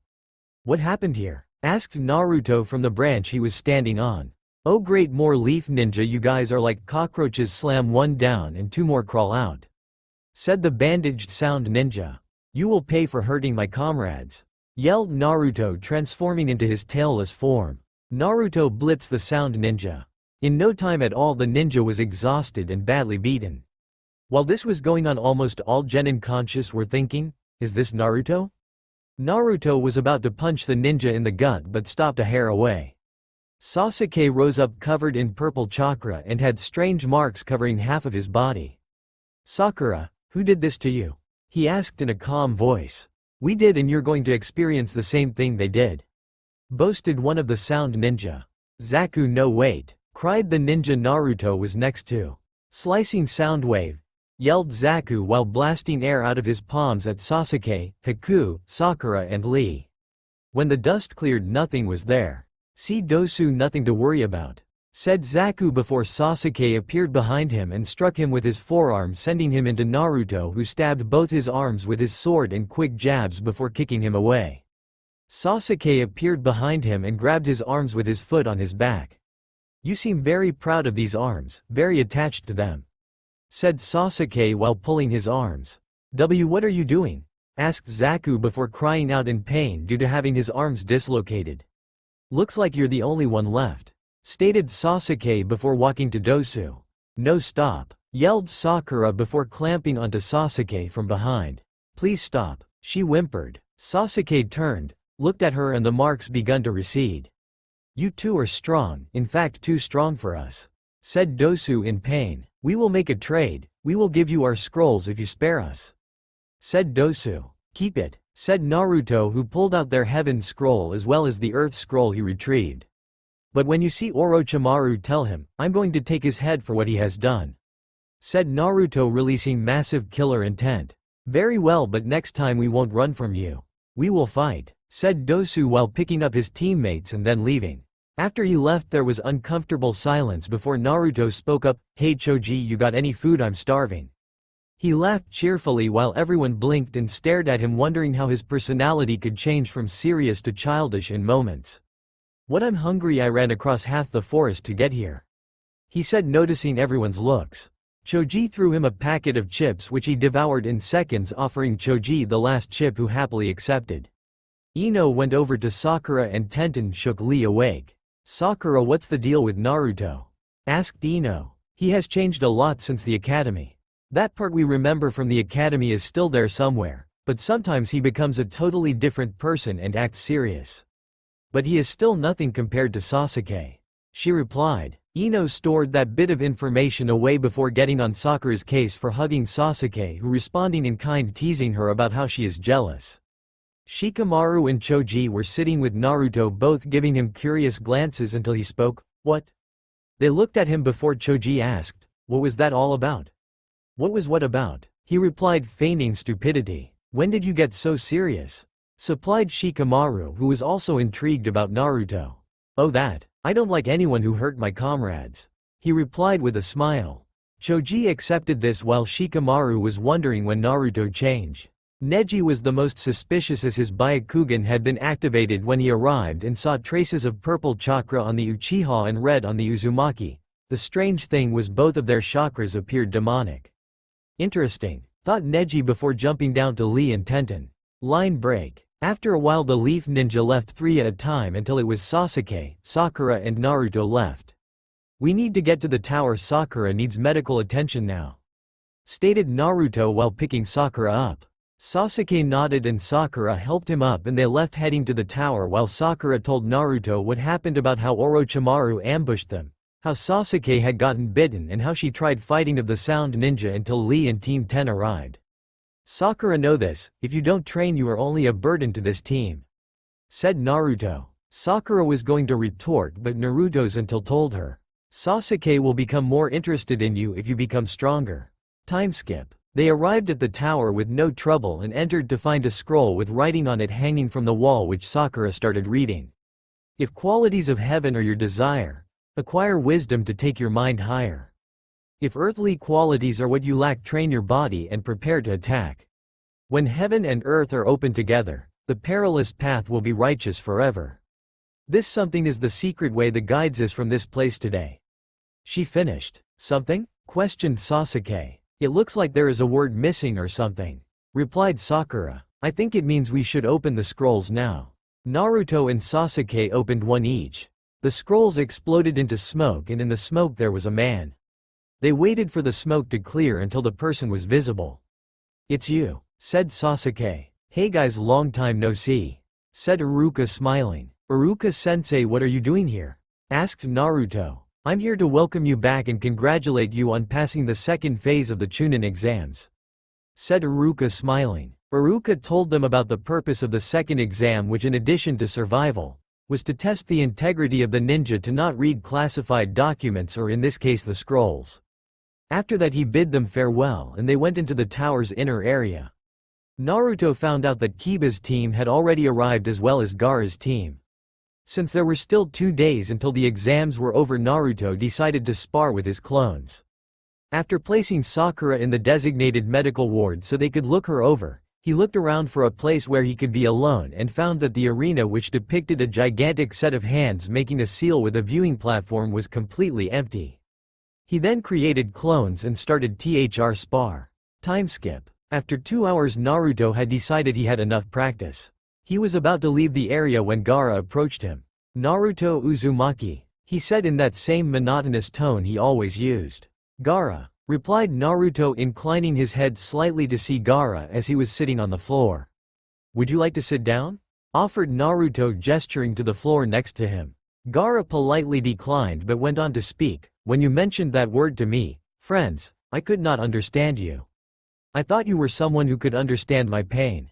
Why does me having friends make you think I don't understand your pain? Inquired Naruto. Those with friends cannot understand me, as I live only for myself and to prove my existence. It is because of my loneliness that I am, as I am. I was born in the loneliness. I came into this world by taking the life of what I would have called my mother, at which point I was constantly feared for what I contained. I thought I could trust people in my naivety, but my father disproved this with his constant assassination attempts on my life, the life of his own flesh and blood. He paused before continuing. I realized that I couldn't trust my father, and he realized that he couldn't kill me, so he sent me to my uncle. I thought it was then that I had someone I could trust, but this was a lie, as one day he was ordered to kill me by my father. However, despite this order, he told me, after I had almost killed him, that he could have declined. It was then that I realized I had no one, which was further punctuated by the fact that he told me he hated me and in a last-ditch effort gave up his life in an attempt to kill me. Finished Gaara. Naruto looked into his eyes and thought he saw anguish in them. Tell me, why is it that you fight, Uzumaki? Asked Gaara. I fight to protect those important to me. My girlfriend told me that if you have someone to fight for, you become truly strong. Said Naruto. I don't understand. Others make you weak and can cause you to die if you rely on them. Said Gaara, confused. Gaara, I make you this promise. I will make you understand, because even though you don't believe it, I have suffered just as you have. But I found a way to achieve true strength, and it is this, that I shall show you. Said Naruto. I think you are a fool, Uzumaki, but if you can prove that my way is wrong and your way is better, I will try to change. However, if you cannot prove your way is better than mine, I will crush you, drench my sand in your blood and prove my existence. Stated Gaara before walking off. Kabuto and his team meet with Orochimaru before the next stage of the exams start, and Kabuto gives him the intel he's gathered on Sasuke. 2 days later, the second phase of the exams was now over. The teams that made it were Team 7, 8 and 10, Guy's team, the Sound team, the Sand team and Kabuto's team. The teams assembled in the arena that Naruto had been practicing in before, with the Hokage standing in front of the Genin with their Junin behind him. He told them that the Chunin exams serve the purpose of not only testing ninja, but also of moderating the levels of the ninja in each nation, as well as developing friendship. Just tell me the details of the exam, I can handle anything you can throw at me. said Gaara when the Hokage finished speaking and answering other questions. Very well, I will now tell you exactly what the details of the third exam are, said the Hokage. Just then Hayate appeared bowing in front of the Hokage and asked him if he could speak first, to which the Hokage obliged. Hayate explained that they needed to hold a preliminary as there were too many people, which was met with cries of outrage, but he justified it by talking about the fact that many important nobles and feudal lords would be coming to see them and they didn't want to waste their time and that they were only looking for the best of the best shinobi.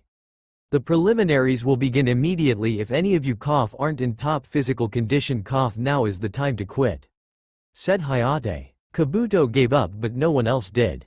Sakura wanted Sasuke to, but he told her that the only reason he fights is to test himself and that all the best are here. So what am I supposed to just watch you suffer? I can't bear to watch, cried Sakura. Then don't watch, but stay out of it, has nothing to do with you. I am an avenger. Whether I become a Chunin or not means less than nothing to me.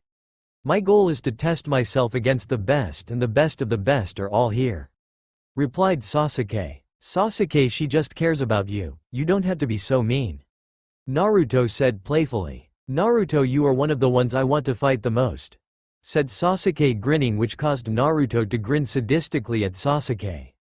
Now, the preliminaries will follow sudden death elimination of one-on-one matches with only the winner moving on to the third exam. As for the rules, there are none. You will fight until one dies or concedes defeat or is rendered physically incapable of continuing. Naturally, those who are losing are encouraged to quit, to avoid having a fatal outcome. Also, as proctor, I will intervene if the situation seems hopeless to save as many lives as possible. Now we will see what fate is in store for you, said Hayate. Anko spoke a command and a panel on the back wall diagonal from the hands opened, revealing a screen. The panel you see will give the names of the two competitors who are chosen completely at random. I guess there is nothing more to say, so let's begin, concluded Hayate. The screen begun going through names and landed on Sasuke Uchiha vs Yoroi Akato. Could everyone whose name was not just shown please go to the upper level, said Hayate. Kakashi walked by Sasuke and said, don't use your Sharingan. If you let that curse seal take over, I'll have to jump in and stop the match. Good luck. Stop the match? Thought Sasuke, in fear of not being able to fight. Good. Sasuke Uchiha, Yoroi Akato, are you ready? Asked Hayate. Yeah, confirmed Sasuke. Yes, agreed Yoroi. Yoroi's appearance was greatly concealed by the mask he wore around his mouth that hung to around his neck, sunglasses that obscured his eyes, and his forehead protector which he wore like a bandana. He also wore what appeared to be the standard attire of his team, consisting of a high-collared, sleeveless, navy blue shirt with a short-sleeved, white one underneath, a simple obi around his waist, pants, sandals and fingerless gloves. In that case, let the first match of the preliminaries begin, announced Hayate. Sasuke jumped back and pulled out a kunai while Yoroi put his hand in front of his body and surrounded it with chakra. Yoroi flung 3 shuriken at Sasuke and who sent them back with his kunai. Ow, cringed Sasuke. Damn it, this thing is responding to my chakra, thought Sasuke as he raised his hand to his curse seal. You're mine, shouted Yoroi as he charged at Sasuke. Sasuke swept his leg and locked Yoroi's arm between his legs. Got him. Sasuke smirked, thinking he had him captured, but then Yoroi turned his hand around and grabbed Sasuke's collar. I feel so weak, thought Sasuke. Yoroi then brought his arm down and intended to hit Sasuke's solar plexus, but Sasuke released his hold and slid away. Got you, said Yoroi, who leapt up and grabbed Sasuke by his head and pushed him to the ground. My chakra, what are you doing? Gasped Sasuke. Haha, you're just noticing it now, are you? Laughed Yoroi. So weak, what am I going to do? Thought Sasuke. At that moment thought about how weak he was compared to others. Zabuza, Naruto, the Grass Ninja, Haku and Itachi. Why am I so weak? Sasuke thought. Sasuke, are you gonna get beaten by this weakling? If you can't even beat this weakling, then how are you gonna kill your brother? Naruto. Hearing Naruto say this lit a fire inside Sasuke. I won't lose here, said Sasuke. Sasuke coiled up his legs and extended them quickly, pushing Yoroi off him. When he was getting up, he saw Lee. That's it, he thought before charging at Yoroi. Sasuke flipped onto his hand and gave Yoroi a powerful super kick which sent him into the air.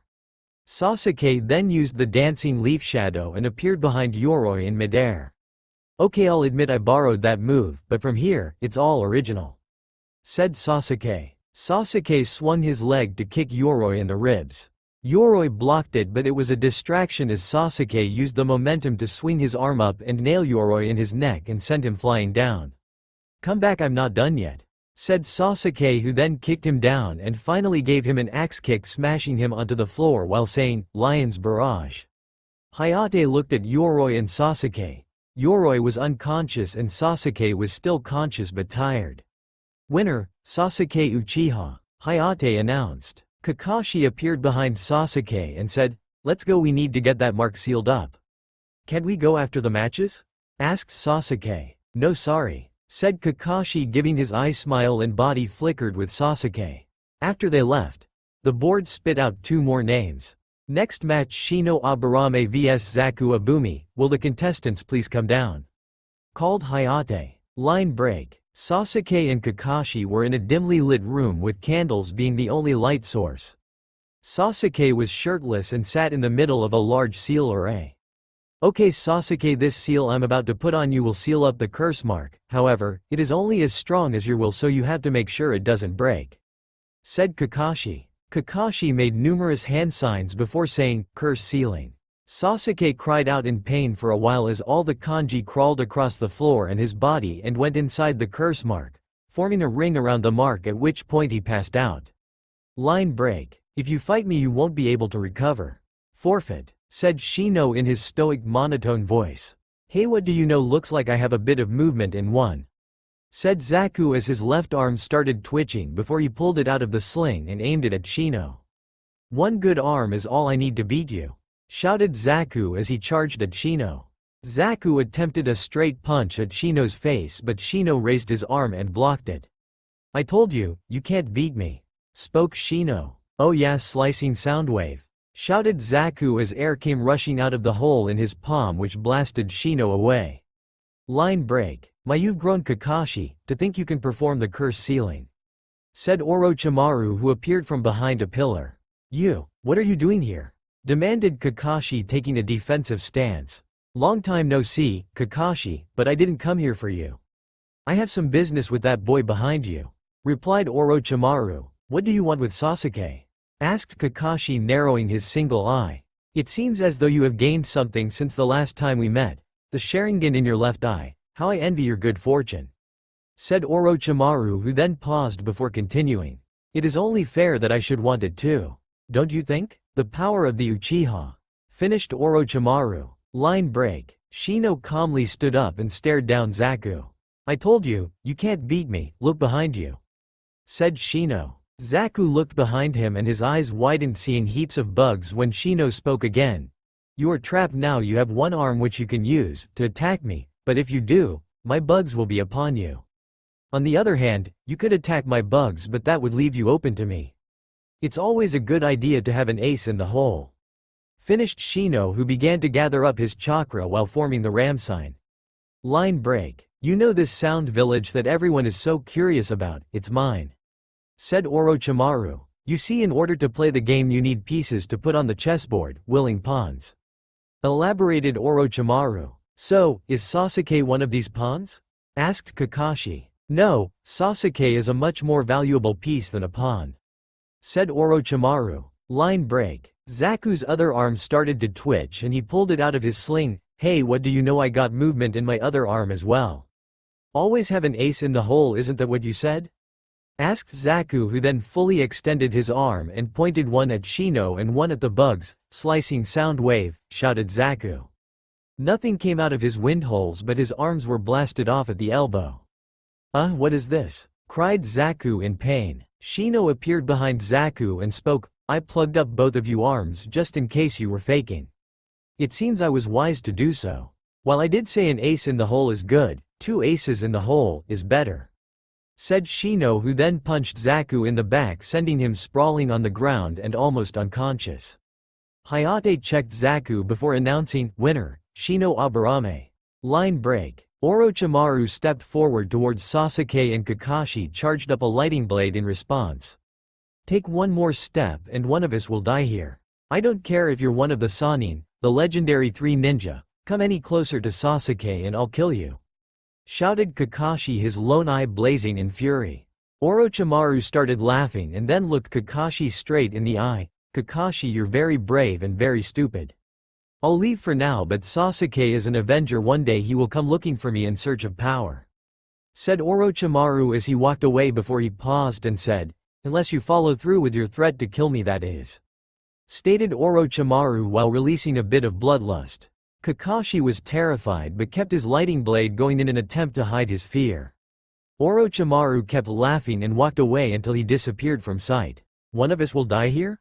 I must have been out of my mind," thought Kakashi in fear. Kakashi then used a body flicker and appeared behind Naruto and Sakura. "Oh, Kakashi-sensei, you're back. How's Sasuke?" asked Sakura. "Oh, he's fine, but I think you should be more worried about yourself now.